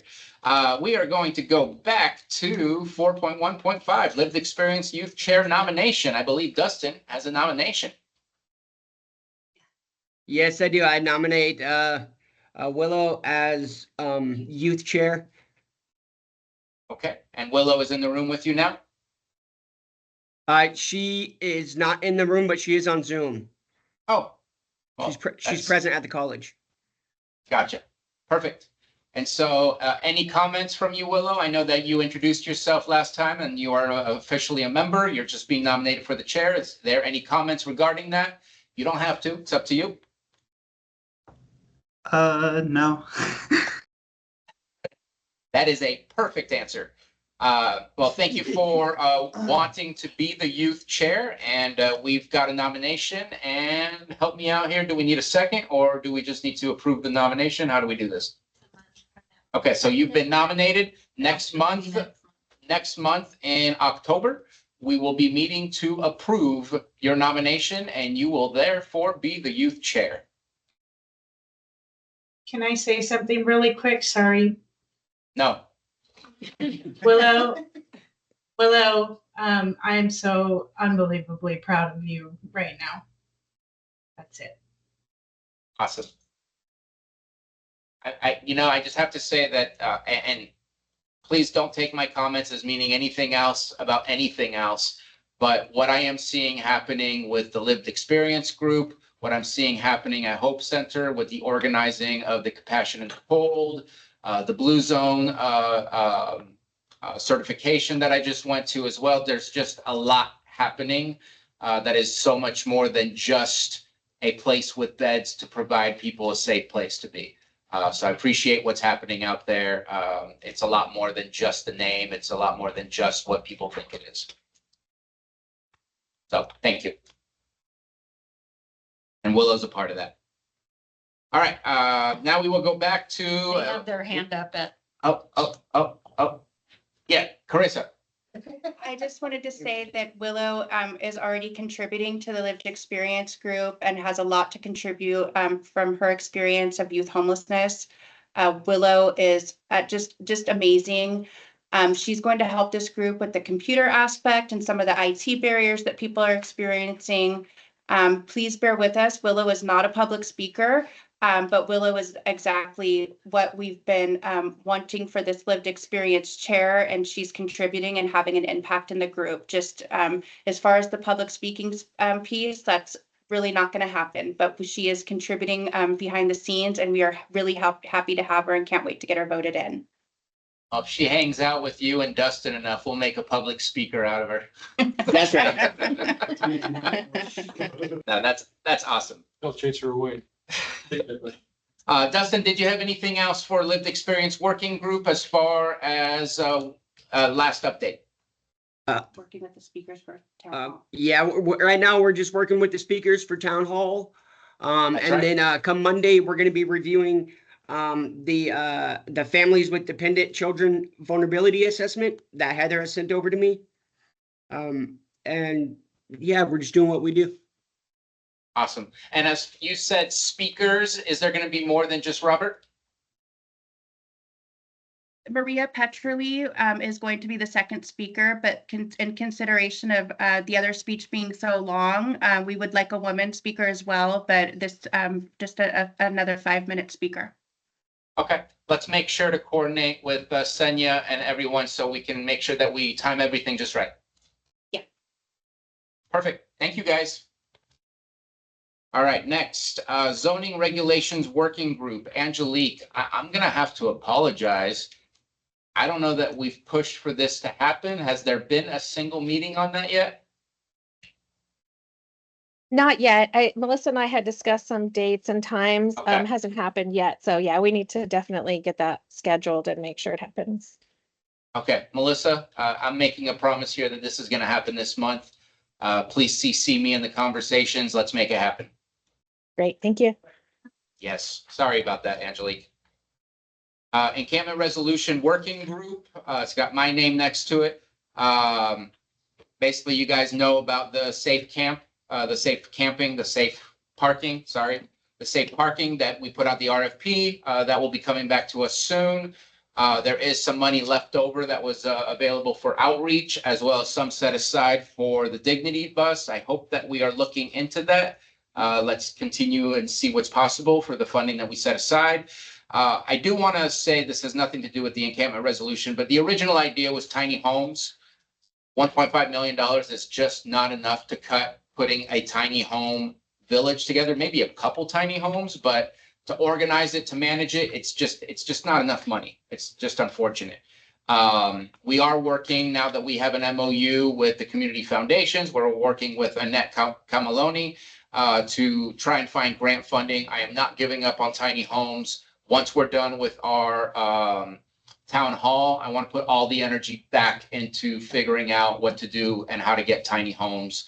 That is an absolutely missing component here, and we need to be building the gaps, not just looking at the gaps and seeing what they are, because we have to figure out how to fill them. So just wanted to at least give you that. Please don't lose hope. Are we gonna have another encampment resolution working group meeting? Sure. That'd be good. You make it happen, I'll be there. Okay. We're in the process, as you know, of selecting a person or organization to do the safe parking. And I did put that promise out that this would help secure a location for safe parking. Okay. Moving on, if we can do this quickly, hopefully everybody's here for that. Just a brief shelter update. Let us know if you have any beds open. That way everybody can be in the know, and we'll start with Hope Center. You will be as of next week, I think. We have no beds open. You're correct. We have someone moving out next week. We have housed 5 people during the month of August, and we are at capacity. Awesome, thank you. Do we have RCS for the Nest and Hamilton Haven? I'm here for Hamilton Haven. I'm not sure if the Nest is here, but we are at capacity. And we even have someone in our Ono, which is a one night only. So we're full, both women and men's side. Thank you very much, Senya. Project Restoration? Restoration House does have 1 male and 1 female bed open, and we have housed 3 people in the month of August, all in their 70s. So super happy to get the seniors housed and safe. Thank you, Wendy. And hopefully we'll get those beds filled up. I'm sure you have a way to find people to get them in there. Do we have any updates from Scotts Valley? I have a board meeting later this month and I'll get updated myself. Are they still working towards being permitted and activated, or are they activated? I don't believe we're activated. That's what I thought. I know it's a work in progress. Thank you for being on the board. And then supporting Bright Futures, Angelique. Sorry, couldn't get myself off mute. I have plenty of beds open. It's hard to give an accurate count because I'm signing on 2 more houses next week. But currently I have men and women's open. We just opened we're opening a senior men's home right now for seniors. Just opened a veterans home. So we have plenty of beds open. I have open beds right now in both my women's and men's homes. Okay, please reach out to Angelique if you know somebody who needs a house. or bed, not the full house. Next month, I hope that we can bring some information. I want to really focus on two things, and I apologize if those are not your focuses. Please let me know if you want that focus as well. I'm hoping we can have a conversation about our seniors and those that are on our HMIS list, and also our veterans. I know that we still have a number. I know that we also have a functional zero situation with our veterans, but we still have more than 10 veterans listed in our HMIS last I heard, or maybe that was the pig count. But just kind of want to focus on specific populations and seeing what's possible, and just wanted to have that conversation next month. If there's nothing further, I'm going to adjourn this meeting, and in 2 minutes, I'd like to start the executive committee meeting. Or 3 minutes. 4 minutes. Thank you, everybody, for joining us today. Have a wonderful evening. Bye. Thank you. Bye. Bye. And please tell your friends about the, oh, they're gone, about the town hall.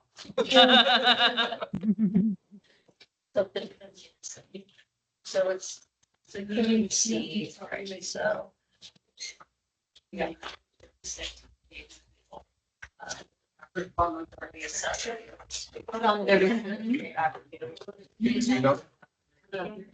only for the next 20 minutes, but I don't get to stay late.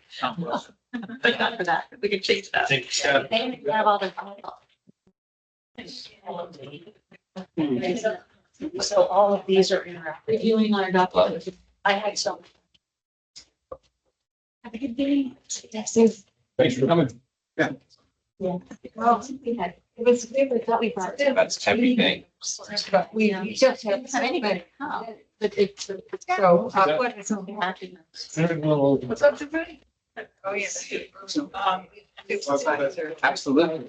Enjoy your evening. Supervisor. I love this. Oh, wow. So like the database. Yeah, you should come. Oh, last, Mary, last. Yeah. Indigenous So white. representative of, so, because that includes. So, yeah. Flyers. White natives? Yeah, well, it's like people that are. Yeah, it's basically, they won't. Oh, yes. Are you good? That's coming. No, very soon. She, the 12th, because I'm supposed to have that guy on, but I haven't booked it yet. Yeah. Does all the video. At the voting. But we never, we used to. I like that. Oh, yeah, she's the water specialist. We'll have them sit inside in the middle of the crowd, then they can get up and leave. Yeah, walk out or walk outside, yeah. Oh. Anyways, just thought. Oh, no, I'm exhausted. At first. Okay, so we will check. Learn Power BI But they never. as like a database reporting system.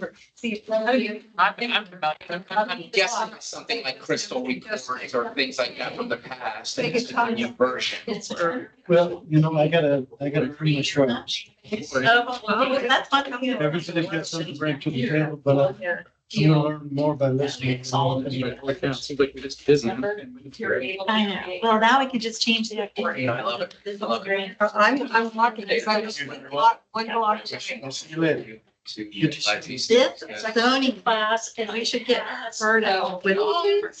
Yeah, when I worked at the hospital, they gave backdoor access to the database. Oh, So nice. it's read only, but then I could create my own database based on these numbers for the patient ID, which is not anything, specific or confidential. And then I can make my own stuff from that. I tried doing that at the county and they're like, you can't do that. I was like, oh, So I just want to read only backdoor access. Anyone can do that. I'm starting my data science master's. Okay. If you're not using databases right now and you don't understand databases and you're in tech, you just don't understand what's going on. Well, I see. Like AI is nothing but a giant, complex 5-dimensional database. I use it all the time. And so they use M language, they use Python, and I don't know anything. It's all about And so I am like, okay, I need a formula for da da da da da, and it like gave me the formula and I put it and it worked. It's, Not cheating. it's logic is what it is. Oh, My score. All right, guys, are we ready? Yes, we are.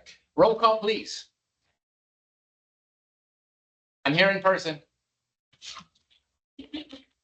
what's my note? Melissa took me seriously when I said 4 Gave her minutes. 4 minutes. She had a timer. Heather's here in person. I'll be right back though. I'm gonna get some water while it's free. Water bottle, fill it up. Nope. Go ahead and start, Melissa. Roll call. Bruno. I'm here in person. Heather. She's here. She just stepped out a little bit. Doreen. Here. Dustin. Oh no, did he He go got away? excited. He got excited. Oh, if we don't have him, we don't have a quorum. I don't think. We're Can we? close. Try us. Okay, so we got Bruno, Doreen, Heather, Jay, Present in person. Shannon, Anna, Here, Brad, Rachel. I'm here for Rachel. Teresa's John. I don't know if we can do that. Can we, Doreen? Today, we're gonna do it. You changed your hair. I'm She's her alternate. Yeah. Thank you. But does that still apply for the executive committee? Well, I don't have the bylaws in front of me, and so I think so. we're gonna make it work. We're gonna review the bylaws. If it doesn't work, then we'll change the bylaws to make sure the next time it does work. We're Got gonna it, send it up okay. agency All representative. right, Melissa, I'm here on Zoom. Scott. Here. Okay, we have a quorum. But all we're missing is 2 people if Teresa doesn't count, or 3. No, we have a quorum. 5. We have 5 people without Teresa. How Because many people are Dustin in our left. membership? Oh, isn't it open? Well, I was looking at it. technically right now without Rachel here, we are missing 4 chairs. Out of 9, Mhm. and a quorum is 5. Yes, We so I think we're good. So we're good. So we're good. Okay. Teresa, you can still vote. Unless you want, if you want to go home, you can go home early. I got That's a choice. I have to go home or go back to work and close later. It depends your interpretation of the bylaws, Teresa. It wasn't by choice. All right, let's go ahead and move forward. Any additions or changes to the agenda? Yes. I would go for it, Scott. We're gonna start with Scott. He was the first to yell yes. He seems excited. No, I wasn't that excited. This is on top of my mind. Is 4.5 is the same thing as 4.4. That just makes the agenda that much better. Perfect. Okay. Melissa, what's your thing? I originally added 4.4 to the agenda packet, and then it was updated and sent to me this morning. So we're doing 4.4. We are doing it. It's just the packet. Oh. I didn't see it in the packet. The It's the proposal website. in the packet is different than the Oh, so it's proposal the that was program sent to me overview. this morning. Yes. Gotcha. I did see it. Yes. I apologize. For some reason, I thought it was a continuation of the NCO thing. All right. So no real changes other than we're not doing 4.5. Approval of June 5th, 2025 and August 7th, 2025 meeting minutes. I make a motion to approve. Heather approves. I'll second. And a second from Anna. And if we all in favor? Aye. Aye. Any opposed? Motion carries. We're supposed to do roll call, but she knows we're here. No, we don't need to do a roll call because everybody who can vote is in this room. If there was anybody voting on Zoom, then yes. Okay. let's see here. Let's do our public comments. Sorry, conflict of interest, since we will be talking about NCO today, and the IRF proposal. And prevention, yes, thank you. Please leave the room when it's that time, if you're involved in that agency. Public comment, anything not on the agenda? Everybody left. All right, monthly financial review. Could we just kick that to last? Okay. I do want to show off the spreadsheet because it's all. Good. I am very glad, but we're gonna go through executive reports and action items, and then we'll go to monthly financial review. That'll tie in with that.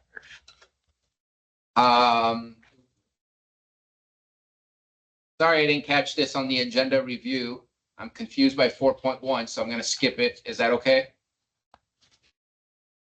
There's no action items. No, there's just no action items from last month for the executive committee. That's all. Gotcha. For last month is what that Yes. meant. Yes. So, okay, NCO contract approval. The contract was in the packet. It is for 2 years. It is for 500 something odd thousand, if I remember correctly.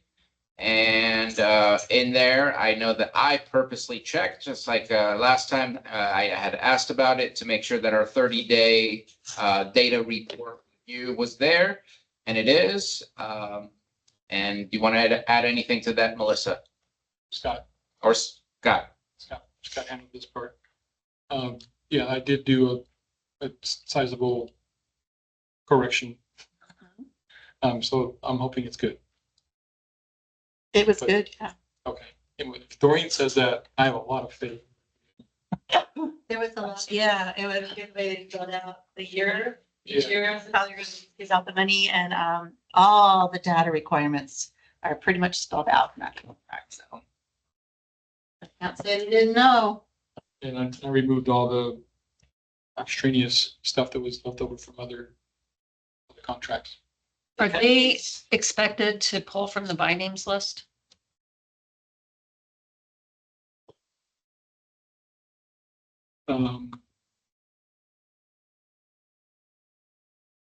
It's just that they'll enter into CES, that there's a commitment to do the CES. Yeah. Well, the by names is a vulnerability assessment, which is connected. But I just want to make sure, because I feel like last time they weren't really pulling from the by names list. They give their own by SPDAT and then so. And that is one of the things that we did as a requirement of the, Yeah. RFP. I think you're right, Heather. We should emphasize that more. What do you think, Melissa?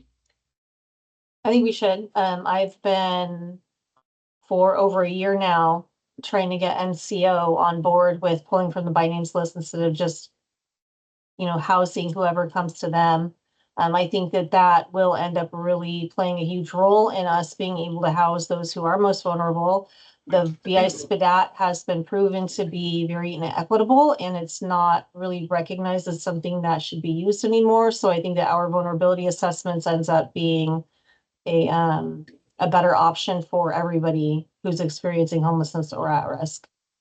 And I think, I'm guessing that the changes at NCO, within the agency itself will make it more conducive.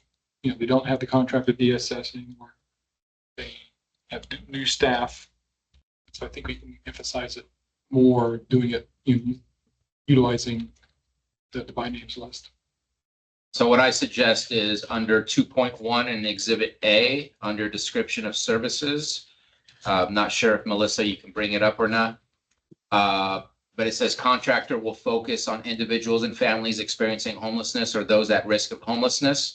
And maybe we can just add contractor will focus on HMIS by names list for individuals and families experiencing homelessness or those at risk of homelessness. Does that make sense for you guys? Yes. Sounds very logical. I will add that in there. Okay. Thank you. No, thank you for bringing it up. Yeah, that was a great. And if I'm correct, we split the money between LCOE, where LCOE was taking care of Tay, and the rapid rehousing is the other half, or is this a different grant? Different. Because it was 250 each for LCOE. This is different. This is all the rapid rehousing from HHAP We did this in partnership with ESG. You know, we have the state's ESG grant, which was also for rapid rehousing. And so we paired it with our rapid rehousing funds. And they actually got both.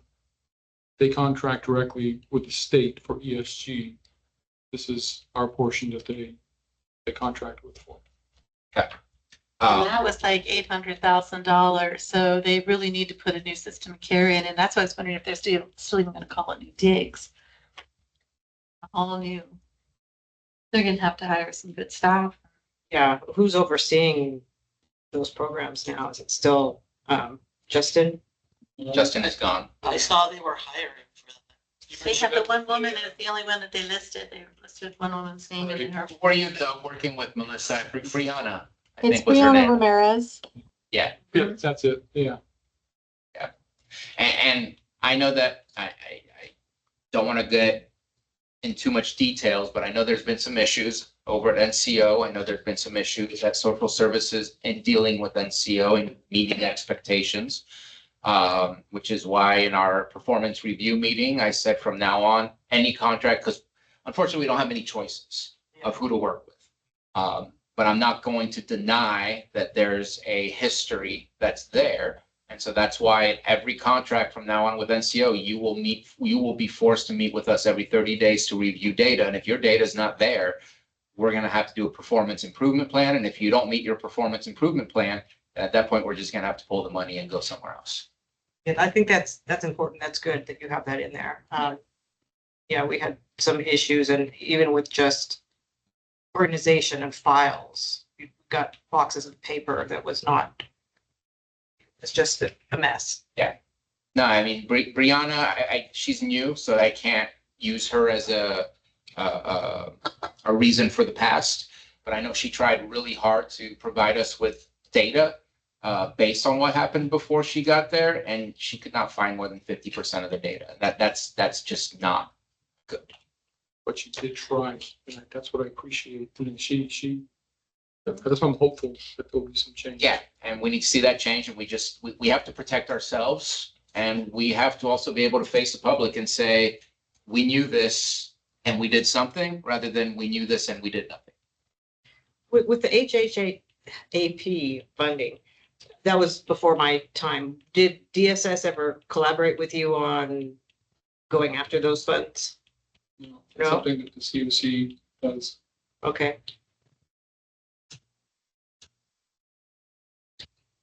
Okay, any other questions or comments regarding the NCO contract? And I take it after this will go to the Board of Supervisors? Okay.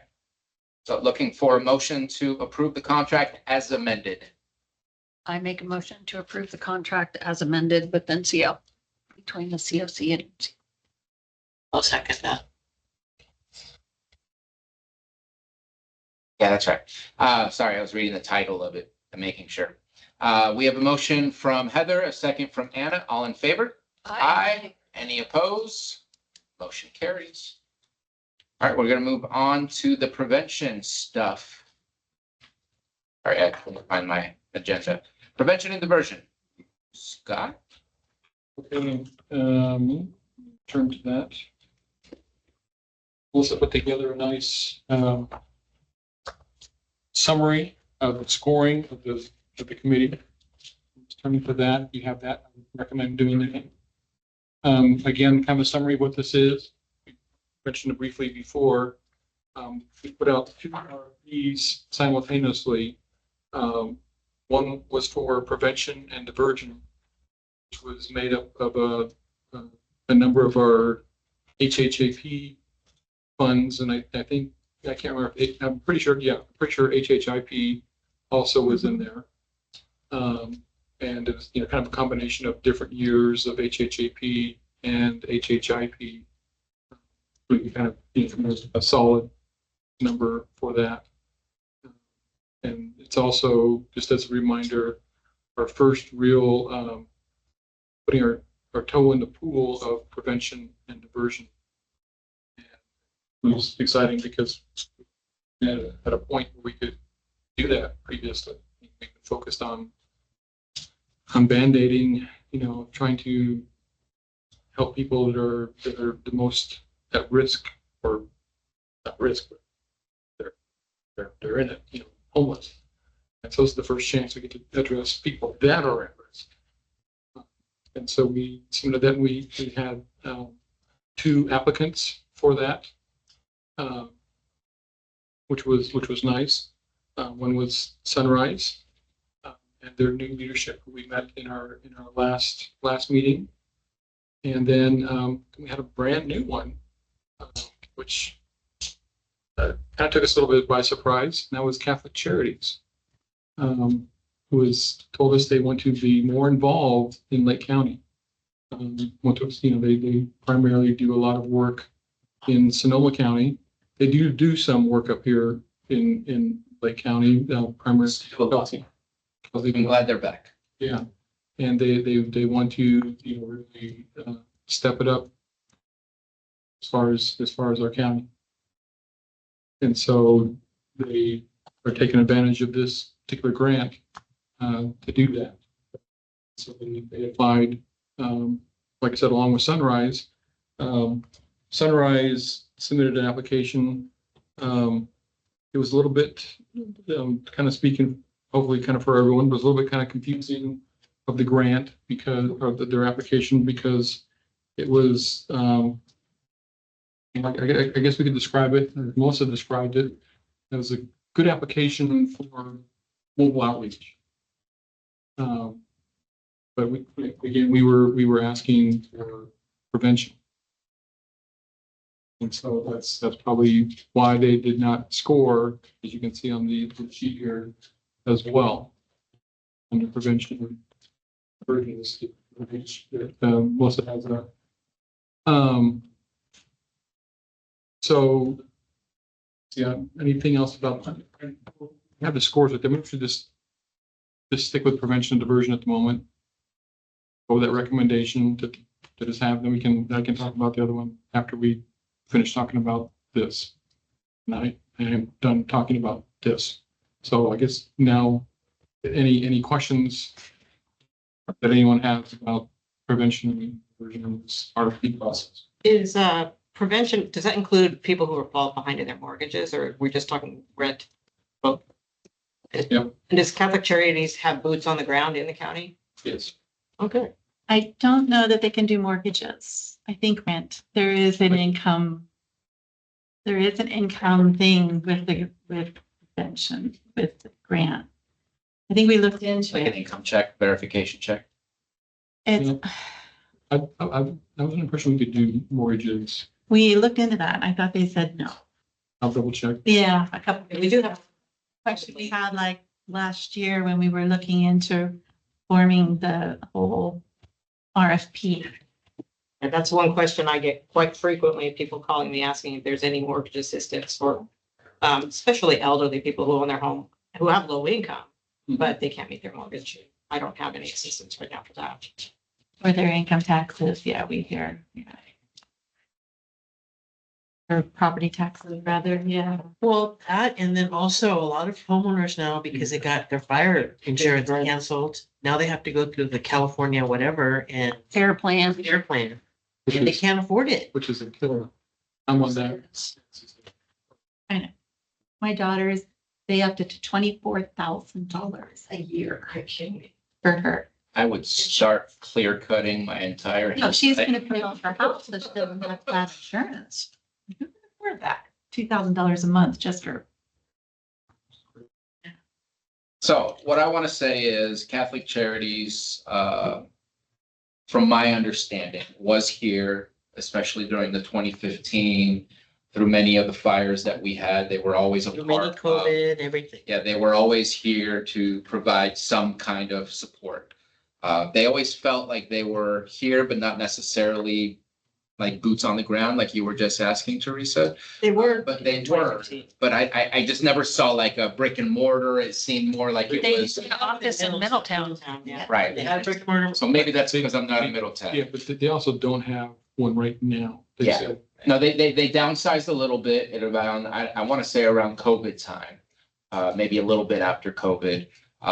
But I went to Sonoma County and saw about their project that they did in Santa Rosa. I don't know if you guys are all aware of that family one? project. The family one. Yeah, Yeah. and so it's 128 units. It's an entire downtown block. There's a daycare in there. There's a not a hospital, but like a clinic space for healthcare. It's a shelter / apartment building, and it's the entire block. They bought the whole thing and rebuilt it into what it is today. Wow. And so if we can get their feet back in the door into Lake County to really wanting to work with us, I think there's other opportunities. If we can get them some home key funding, if we can get some other type of funding to them, and I don't want to give them money, but I'm just saying, if that's the kind of work they're doing elsewhere, why can't they do that same type of work here if we get them involved? So They're really, yeah, and they had a lot of experience in the interview with safe parking projects and with, Well, we're not there yet. yeah, prevention and diversion, We'll sorry. stick with this one first. But their experience was just, yeah, Yeah. they interviewed really, really well. Yep. And they're also, their feet are in the ground because they're coming up doing food stamp applications and a couple other things at 3 peer centers or something. Yeah. So they're already kind of out there in the community where they would be needed. So Yeah, Peer Sports Centers and also in Kelseyville. Kelseyville, Big Oaks and someplace else. Yeah. it's exciting. And thank you for the grant review team for looking these over. And I'm ready to just move forward. What do you need from us today? We need approval by this committee to contract with them. Okay, for both of the safe parking.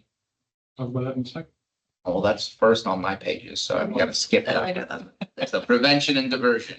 We're looking to approve the decision or the proposal from the grants review team to contract with Catholic Charities. I make a motion to approve. I'll second that. All right. It seems as usual, we have a motion from Heather and a second from Anna. All in favor? Today. Aye. Aye. Any opposed? Motion carries. Now are we going to talk about safe Yes, parking? yeah, now you flip the screen there, Melissa.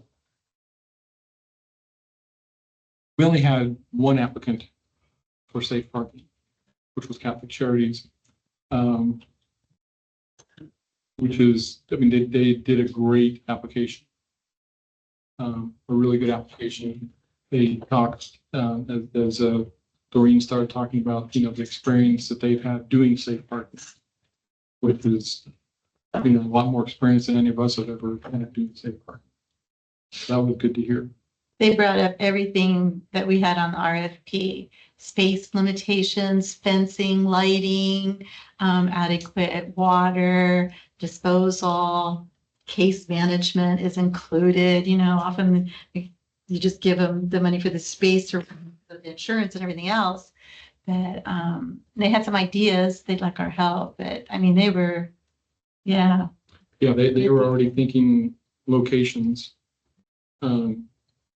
So and like I said,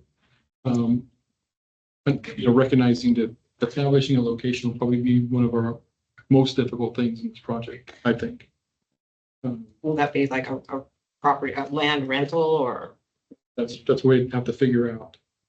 But as everyone knows, particularly in looking at you two guys, everyone knows it's difficult to find a location that the community will accept, that that it's a good location for what its purposes is. And because that's a tall order, I did say that the COC would help in that endeavor because of the types of contacts and things that we have in the community. We can assist with that, as opposed to, I think it's just unfair to burden one particular agency to figure that out themselves. And we were doing that in our encampment resolution funding work group, which I super appreciated, that you've done that, Bruno, discussing. And I think we need to continue that. So They did mention parishes too. They haven't, they were gonna wait till they got money to go out and even speak to parishes. So they might be willing to work with other denominations too, if the zoning is easier. Or just small, small. So they were just really just knowledgeable. It was kind of. So I'm glad you said that, because I don't want to lose the potential energy that's building in the interfaith group. I want to make sure, like, they're not going to be able to submit a proposal right now because the proposal window closed. But this is a management company that will manage the safe parking. I want them to be open to working with these churches if they say yes. Because if they say yes and we're like, sorry, you missed the window, we may lose those churches who finally feel like opening their doors. So I want to make sure in our negotiations that we try to leave the opportunities where they are, and make it flexible to work with multiple areas, not just one area. Because I think churches can be really helpful if they want to open their door, but we're going to have to ask Catholic Charities to work with those other groups and not just them monopolize and organize the whole thing and have their property or whatever it might be. As far as finding a piece of property, I think there are a lot of opportunities. One of the ones I'm really thinking about, and somebody's going to hate me, somebody already hates me, but it's right next to social services and right next to probation. A lot of the people that we're trying to provide spaces for already need social services, already need probation. We know 30% of those on probation are homeless and are probably either in their cars or in a tent or whatever.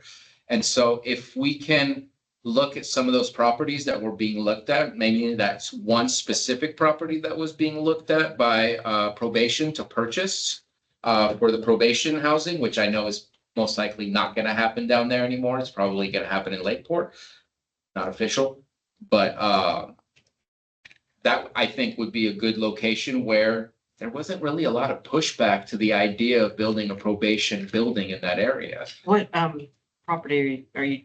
It's like between you guys and the probation, there's a strip of land between the. Kind of a hill between the two? Is there a hill right there? A little bit. There used to be a home up on top of the hill a long time ago that burned in one of the fires.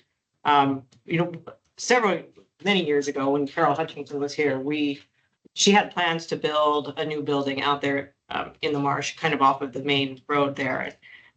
We got pushback from the owners of the property, and then we tried to. But he's talking Lakeport. No. In Lower Lake. Sorry, did I say Lakeport? Yeah. And then when we tried to put in a parking lot to expand our parking for staff, we couldn't do that either. We had to do an environmental study. But that would be an ideal location. Buses are there, we're there. I was thinking Lakeport, sorry. Because behavioral health is also at probation. We're Yeah. collating. Yeah. Well, that would be perfect. Yeah. So, and the buses stop right there. It's not the perfect ideal location. But at the same time, I think it's the easiest to not get pushback from the majority of the community, except for maybe certain people from Lower Lake who.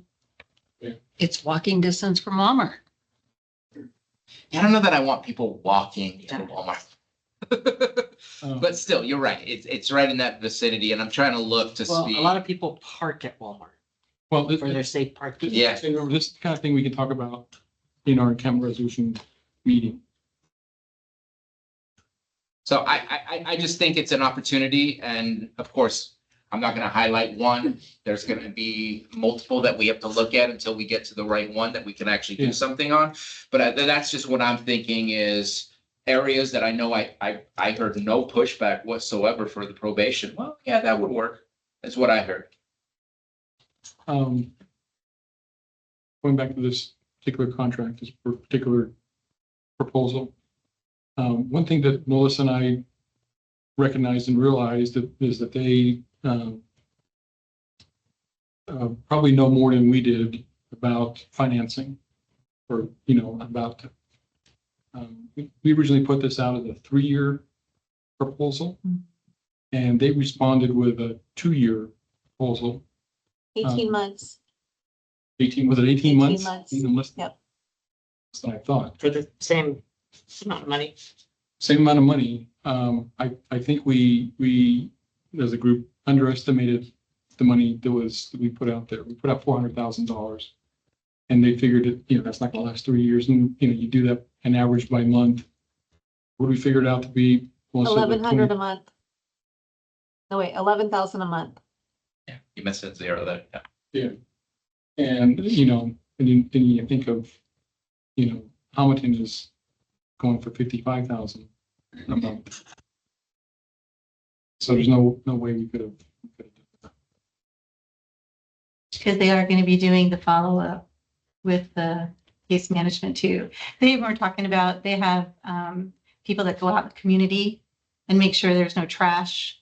So the you know, people that are the caretakers of the, wherever their safe parkings are, they make sure they're driving around the community, making sure they're leaving the community where it's at, so that people don't complain that they're hanging around, making sure there's no trash. And so they're good stewards with the community where their safe parking places are.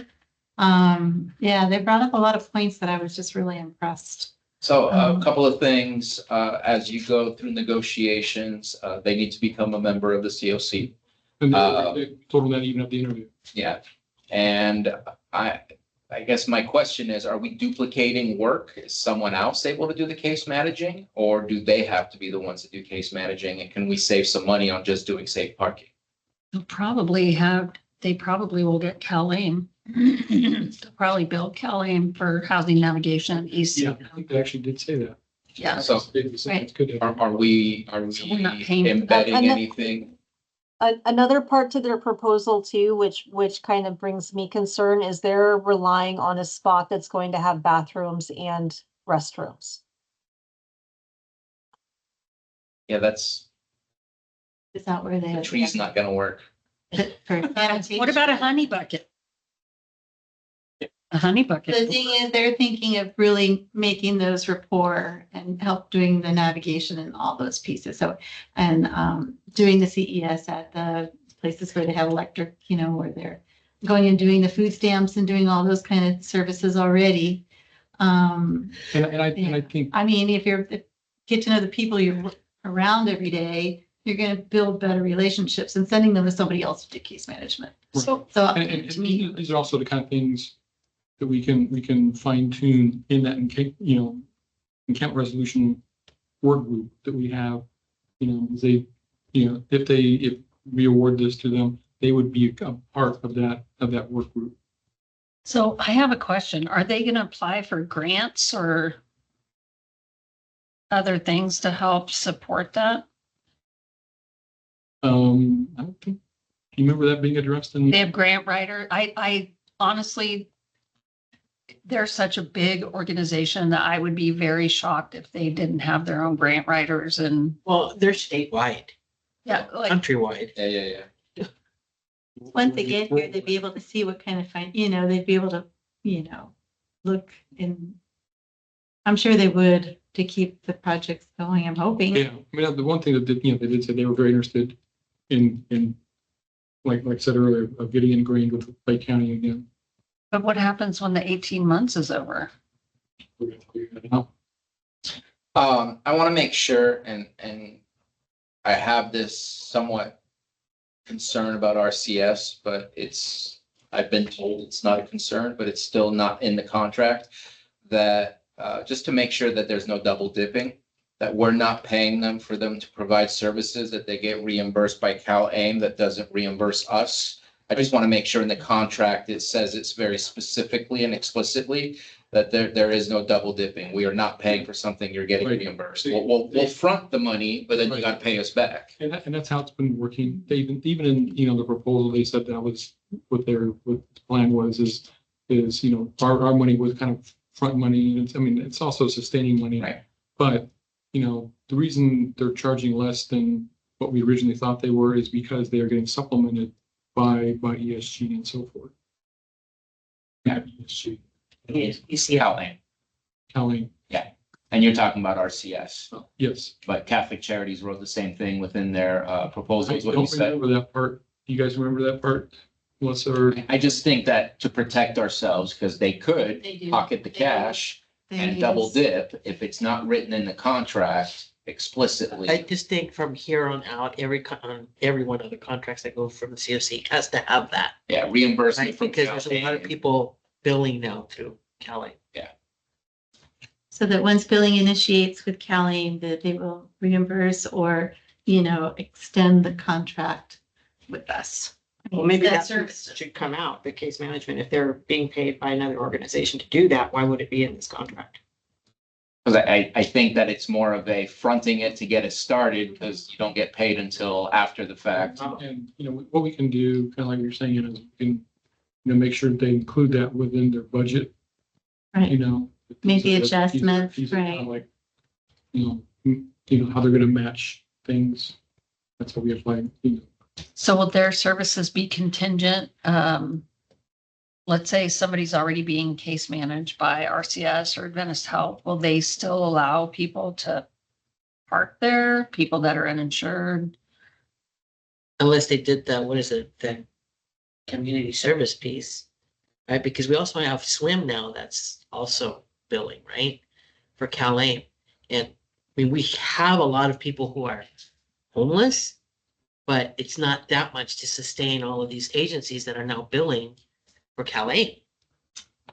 Because if I sign somebody up for ECM, she can only bill community service. She can't bill ECM. No. Cal-Aim also is expanding in January to have some housing money as well. And then disappearing December 31st, 2026. Are you referring to transitional? I don't know what it's called, but I was reading about it a couple days ago that in January, they will have money for housing. They had it and then they took it away, or they paid 6 months of Well, starting January, transitional rent will start. yeah, they had it and then took it away and then are re-implementing it. Okay, well, I guess the difference that this will be transitional rent is focused on folks that have behavioral health issues. So this might be something different. Um, Have to read more about it. It still goes to the managed care entities. But then they look to community behavioral health like us. I think you're correct that there is an expansion that is occurring on January 1st. I thought it was transitional housing as well. That it used to be more like permanent housing rather than transitional, and that they're expanding it to that. I could be wrong, but all I know is the federal government in HR1 said that our 1115 waiver, which is what helped create Cal-Aim here in California, is required. California needs to prove that it is a cost neutral waiver. Like the innovations that we've created, which we're paying people's rents, we're doing so much, there is no way that it's cost neutral. And when I brought it up in Washington, DC, they were like, yeah, it's cost neutral, wink, wink. That's how it used to work. This year, when they apply for the extension, which I'm sure the state of California will apply for the extension, it's pretty much in concrete in Washington that nothing will be approved for extensions. Not if it has California in it. Of the 1115. Well, the majority of the waivers are Democratic states who try to do something different, mainly for behavioral health specific things, but also for other things. But nobody's cost neutral on these things. We've expanded the types of services that we cover. We didn't exchange it and lose other services. So by December 31st, 2026, we'll see what happens, but at this moment in time, it is anticipated that there is absolutely no way that you will see this extended. Now, will the state of California figure out how to continue Cal-Aim in some way, shape, or form? I also doubt that. I mean, we're not doing great financially here either, and we actually have to balance a budget. We can't print money like the feds can. Yeah, we can. Not in California. And they're also, partnership will, as of 12/31, anybody who's a senior, Medicare has a program. And so they're not going to approve partnership to provide the rent through and the the Medicare. case management. Yes, everything will have to be billed through Medicare. As long as they still have the ability to access a program, that's the important thing. But a lot of the community-based organizations they don't bill through Medicare. Yeah. That's a whole different ballgame. Yeah. Maybe So- Adventist Health, maybe the hub will help there, maybe. That will give us a brick wall of sorts on 12/31/2026, depending on what happens, because we have a couple different large projects that we're trying to support that right now they're looking for reimbursements through the CalAIM process, and that may completely disappear. It's a shame. So we'll see. But I'm on board for moving forward. I expressed my concerns and my wants. I don't want to give up on those that Jay has been persuading to think about opening up to us. And I think that Catholic Charities needs to be open to that as well and work along with Jay and maybe even be part of the interfaith group so that they can create those relationships. And I just want that in writing about the CalAIM because I'm not letting people double dip. We don't have enough money to allow people to double dip. And even if it's never happened, it's just a protection for us. Yeah, I think that shouldn't be a problem. You know, it seems the people that have applied for us that are, you know, using, like I said, using CalAIM, they're looking at it as a selling point to create sustainability, which is super smart. To the denominational aspect of it, I just took a meeting with my director of mission at the system level for Adventist Health. The president of the Northern California Conference of Seventh-day Adventists has decided before the end of his term, he would like his one missional vision to be helping communities in Northern California reach functional zero for their population. So he is actually the website just went live while I was sitting here. He just announced his coordinator. She is in charge of Ending Homelessness Initiative, and she is now on the webpage for this. So I've already sent her an email inviting her to the town hall meeting and letting her know what we're up to. But that gives us at least another 3 churches because there's a Middletown, a Clear Lake, and a Lakeport opportunity with optional, you know, I mean, Octavian was at the meeting when we met together. He has both churches in Middletown and Clear Lake. There is no pastor for Lakeport, but it's a newly paved, blocked off, secure parking lot. So that gives us 3 options if Catholic Charities is willing to play ball. Well, it's up to us to tell them to play ball or not, because it's our contract that we eventually Well, have to no, build. because they mentioned the parishes because they do want to have a place with running water. I mean, and a bathroom. You got to have some sort of functionality to make it It work. simplifies everything. Yeah. So you're looking for approval to move forward and negotiate a contract with Catholic Charities for safe parking? I make a motion. I'll take it. We have a motion from Heather and a second from Anna. All in favor? Aye. Any opposed? Motion carries. All right, we are looking at the proposal, I guess, right here for the street outreach. Can we look at the budget again? So let's go ahead and blend. Yeah. You can do the financial review so we can look at where we are and then talk about the budget for street outreach and what's left and what we're planning to use it for and what's being proposed. Okay. Spreadsheet here. Hey. Let me get a little bit bigger. Maybe. Oops. That's great. Canvas resolution for outreach. Melissa, can you send that to me? I'm gonna use that and I'm gonna try to make it pretty for a presentation at the town hall. I'll use pie charts or something. Don't mess with it. I'm not gonna mess with it. You can give me a read only. Give me a PDF for all I care. Working on that for hours today. On column I, can you stretch that one a little bit? 'Cause that, yeah, that, What's that magic thing you can do to stretch out the columns? there we go. If you click in between A and 1, 310, okay. The corner between A and 1, if you click on that. And then double click in between A and B, Ah, thank you.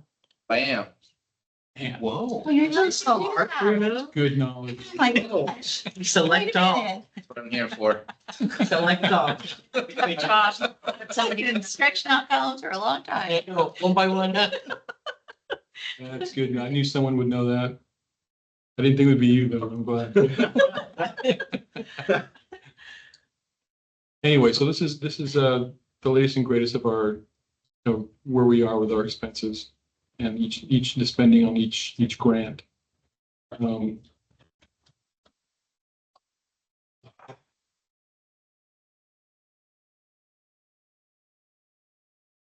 Okay. So we're looking at outreach right now. Okay. So where did the bus money go? Where did the bus money go? Yeah, is it still in that 700,000? No. You're talking about the sleeper bus, right? Yeah, Yeah, that would be, you're right, 107. 100,000, okay. Yeah. The planning, okay. Yeah, if you go over to the column C on the campus. B25. Or sorry, 24. C24, 25. Yeah. I can't read that from the other. It says delivery of permanent housing, $720,000. That's not correct. Okay, apparently I didn't update that part. But it's in there. Or, yeah. That's where the money will come from when we, get around to that. Once we have a safe parking area established, that's when we can talk about for a bus. And that'd be something to get some lived advisory kind of, that's what I want the needs assessment that we're going to be doing. I'm going to put the comfort bus or whatever it's called on that questionnaire to see if that's something anybody's interested in. I know Carissa likes the idea, but I don't know how the community, the members of the community, of something they'd utilize or not. And so I think that would be kind of a good thing to put on the, before we spend the money, if it's something that anybody experiencing homelessness would utilize. So can I ask a general question, Scott? If I'm correct by looking at, and I'm sorry, I see this every month and I always have different questions. This is basically all of the funding that we've received since COVID started. Yeah. And so the very top is like Elijah House. Right. And then it goes down eventually to Sunrise, and then eventually the RCS and Hope Center. I don't know if we ever did anything with Project Restoration, but maybe some money went there, things like that. Am I correct? You're right. Okay. Yeah, the only thing this spreadsheet doesn't include is our cash grants that we had way back in the day. With NCO? Yeah, with NCO, and we had cash 2018 and cash 2019. Cash 2018 is when Adventist was the administrative entity. And, that's where we did some other stuff, but, those funds are long gone. And HEAP too. Yeah. HEAP was our biggest grant that ever happened. That's right. That was 2018 or. Right, that was before my time as well. So we received a total of 7.5 million, but have only spent 3.5 million and remaining about 4 million. Right. Okay. Does any of that funding expire? It does. The HHAP 1 that's up there. Well, we spent it all. Yeah, that expired in June 30th. Yeah, we get 5 years on the HHAP, right? And so if I remember right, HHAP 2 expires next year. It's not every year by year, but I think there's a gap particularly between like 4 and 5. So what you have remaining is still available. Yes. It may be allocated. But Exactly. It's still available. Yeah. Obligation. And, for example, we have, Doreen, you're bringing up, a future RFP that we should do. one of those is for HHAP 5, which we had dedicated the emergency housing, which as you can see, we haven't spent any of that for South Shore. So so that's one that we still have to do. Should be our next one, I think. And we did set aside, was the money subtracted of the money we set aside for outreach for the pit counts? Right. Okay, So or is that still in the budget? So if you look, under outreach and engagement, or outreach, I'm sorry, Mhm. outreach, we start having some funding right there under HHEP 3, 4, and 5. Right. So those particular ones are dedicated to the pit count. Pit counts, okay. Looks like we have about 100 grand in there. Right, and then also things like our outreach, this event, if we have any money we have to spend, right? Exactly, And- yeah. Yeah, and then we were thinking if we didn't spend all the money in the pit, we should start maybe looking at the comfort, because that's in December and it's a whole nother 6 weeks, 5 weeks before even, yeah. It's always in December and then the pit's always at the end of January. That's a long time for people to go cold. So Scott, you want to talk about if there's no further questions about the financials, can you go into the street outreach? Right, and so the street outreach proposal here is related to the encampment resolution grant. So if you go back, real quick, back to that again. The spreadsheet again. And so, you can see the outreach, yeah, there you go, and the outreach right there at 310. What's the thousands? 627? Right. And so. 600, it's $310,627. So that was, the money that we set aside for outreach. And so this proposal comes from that bucket of money. I have one question. When the encampment resolution grant was it written for the county or the COC? This grant is written for the COC. Okay, Entirely because like COC. HHAP has county funds Yeah. Right. and has Right. COC funds. Okay, And so this is just for total. your information, the county funds of that are further down. If you can see the top of it at the bottom of the screen. There, there's the county. And that's HHAP, but not the encampment. No, because Okay, so this, encampment is purely COC. all right.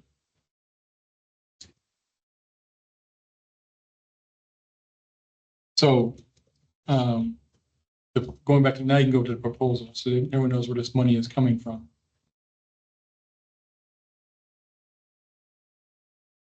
And so I asked Carrie to help out with this because she is over our outreach component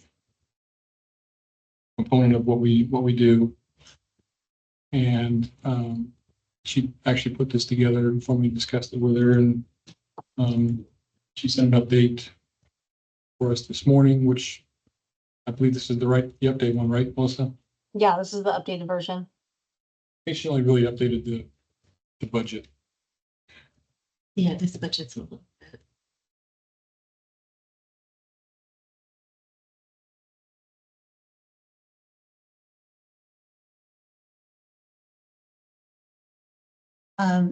Your community, is that community with CSA Is community? a client support assistant. It's a staff Okay, person. is that, do you pay benefits? Will they get benefits? I don't think they were No. included. No. They're only 900 hours. Yeah, this is proposing just doing 900 hours for a person. This is actually what changed from her last one, is because this is a grant, and I don't want to obligate the county to hiring someone and the grant expires. So it's like, just like a AmeriCorps position, that's what they get. Okay. So is this to make up for the loss due to Prop 1? Because I feel like you guys got hit really hard when they Yeah. passed Prop 1. We are going to adapt to Prop 1. You're what? Going to adapt to Prop 1. I think it stinks because when I looked at the cities that were awarded funding, there are all these big gigantic cities. It's like, so We didn't lose any money. I don't mean to, I just am not a fan. I voted no. Because I figured that was gonna happen to you guys, like they were gonna take the money and like. No, just change what they can use the money for. Right. It's just, they just actually, that's a whole, that's a subject that I'm near and dear to right now, and I could talk a lot about it. Okay. I would bore all of you and take up all your time if I did that. But I will be doing that in other venues. Okay. Yeah, I got an email with the award, who was awarded. So. And the reason why it came up is because we're getting very intelligent people that are experiencing homelessness, and they're like, I'm not going to a shelter because I know that there is this funding and this funding and this funding. And so I put off calling him back. It's like, So the idea of the street team proposal, I know that originally when we talked in the Encampment Resolution Fund group, that there was loss of funding for the mobile crisis hotline, and that this would help to supplement to continue the mobile crisis hotline. Hotline's okay. What we ran into issues is some of the other outreach type of things have been Right. to So like from the peer support outreach or something like that. right, being able to get at one time, fairly recently, we were able to do a lot of what do you call them, care packages, assistant hygiene kits, lunches, care blankets, packages, all the things that people need. bus passes. We haven't been able to do that for It's really a hit while now. your guys hard. And the reason I was asking is because here it's asking for a van. So are we supporting what already exists? Or are we complementing by adding something new? Kerry wants to expand and add something new. So what you already have will continue. You guys have figured that out. This will expand on. There are some really lofty goals in this RFP, the encampment for outreach. I mean, we're supposed to 400 people we're supposed to help.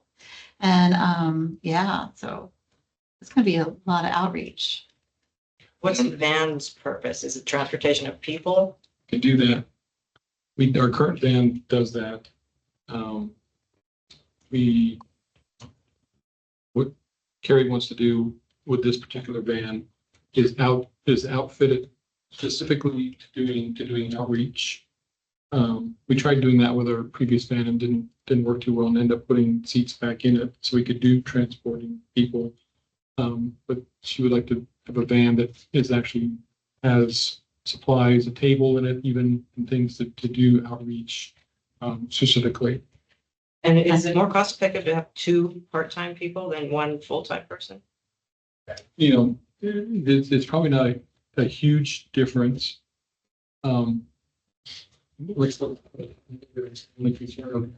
It's hiring people with a grant like this.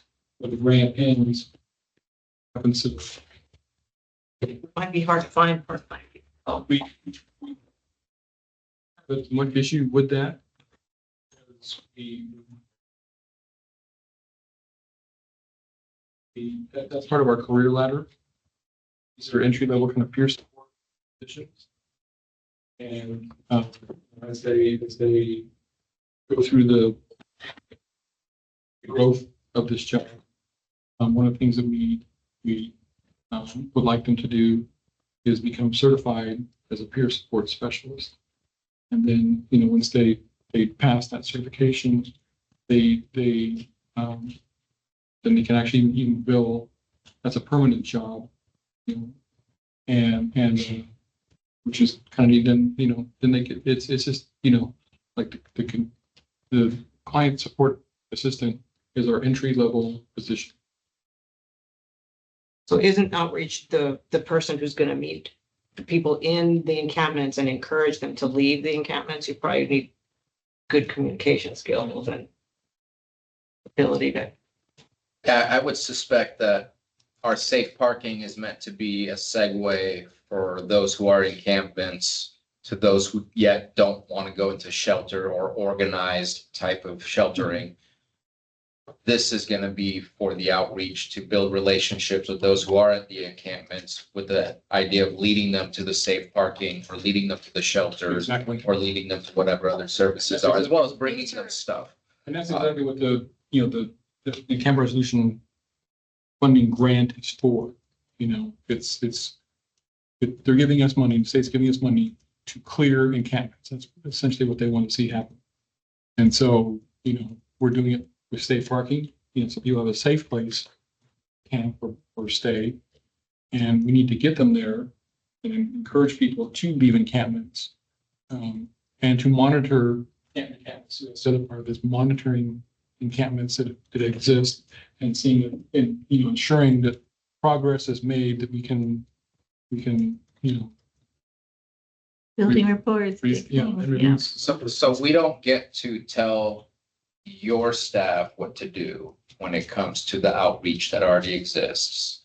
But there's certain things that I would like to make sure that is in our contract, since it's COC dollars.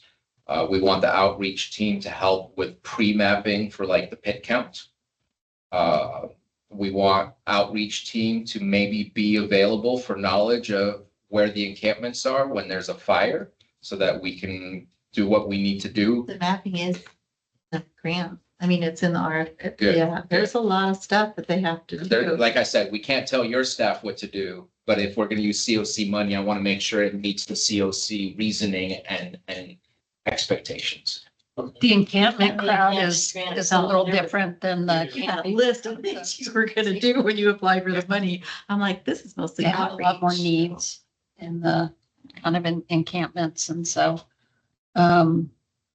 I've spent time in the peer sports centers, and they have people that will drop in every day because they're trying to stay clean and sober, and the peer support specialists will help support them, and so they really need somewhere safe, and your team is really awesome. So I got a question for you. You bring up a good thing.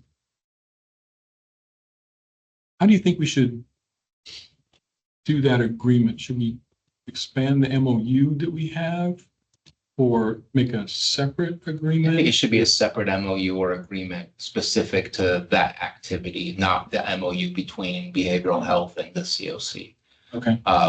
I'm thinking this is not the only outreach that exists. I would love to see if there's a way to have a monthly, weekly, I don't know. I don't want to waste people's times. I don't want to be involved in it. But there's Anna that's out there doing tons of outreach for Adventist Health. I don't know who else is out there doing outreach, but there needs to be an outreach team meeting from time to time because we can't be duplicating work. Swim has their outreach. They do a lot of community events on the weekends. We do too. And we have another outreach. And you got probation too? Yeah. You even have multiple outreach in our department. And so I just think that there needs to be some sort of outreach meeting so that we're not seeing the same people at different times of the day. Maybe that's helpful, but at least we should know if we're doing that. I want to make sure that we're working and complementing each other's work and not duplicating the work. I don't want to pay for that. If they use the hub, they can. If they're documenting, gave the Right. person a bus pass and they're not going from organization to organization, they, oh, well, you just went to behavioral health. I and need you- food. It looks like we just gave you food 2 hours ago. So, with this program, and we're, as an executive committee, you're just kind of wanting us to, vote on just keeping it in, Moving forward with an agreement. moving forward with an existing peer center. Okay, so should we get more input? That's what I was thinking, from the grant group or even lived advisory? I mean, to back up what we're doing. I mean, I don't know. I think we bring it back to the ERF group. Okay. It's not a grant at this moment in time. It's more of a partnership, government to government, I guess. And I Look at it would that way. have, yeah, lived advisory kind of to look over Yes, their input on that. I mean, if they've had good experiences with the peer centers and what's I existing. would say, is this a way for us to approach you and build a relationship? What do you think? Yeah, well, I mean, because we just had that I mean, that was a really good application for mobile outreach from Sunrise, and I just don't want people saying, why didn't this go out? You know, as a RFP. So if we have input from several committees that this is the way we went about it. No, I think we need to bring it back to the ERF. I don't think it needs to go through the grant committee, but I think it needs to go through the lived experience. I think everything should probably go through the lived experience to at least get their input. Okay, so they're not gonna, yeah, okay. Okay, so I would make the motion that it needs to go through a few committees before I'll send this. the recommendation, and a recommendation comes to us. Sounds like we have a motion. I'll second. Good job. I made the motion and a second. So, did you get that, Melissa? It was Doreen this time. She broke the flow. So Doreen and Anna, all in favor? Aye. Any opposed? Motion carries. You gotta get a Sprinter van. Those things are awesome. Doesn't FedEx have like some old ones that they're getting rid of? You have to have one that has good four-wheel drive because some of those people are way back there. Okay, so that Scott, means do you mind putting that together, the ERF meeting? Yes, I will, and I will also make sure to invite the parents group to, there's something else. Oh, and we'll be inviting. Thank you, everybody. Meeting is adjourned. I appreciate your patience and your time. So, Did you mention veterans? I remembered. I was at the healthcare district meeting last week. Veterans there. Asked them.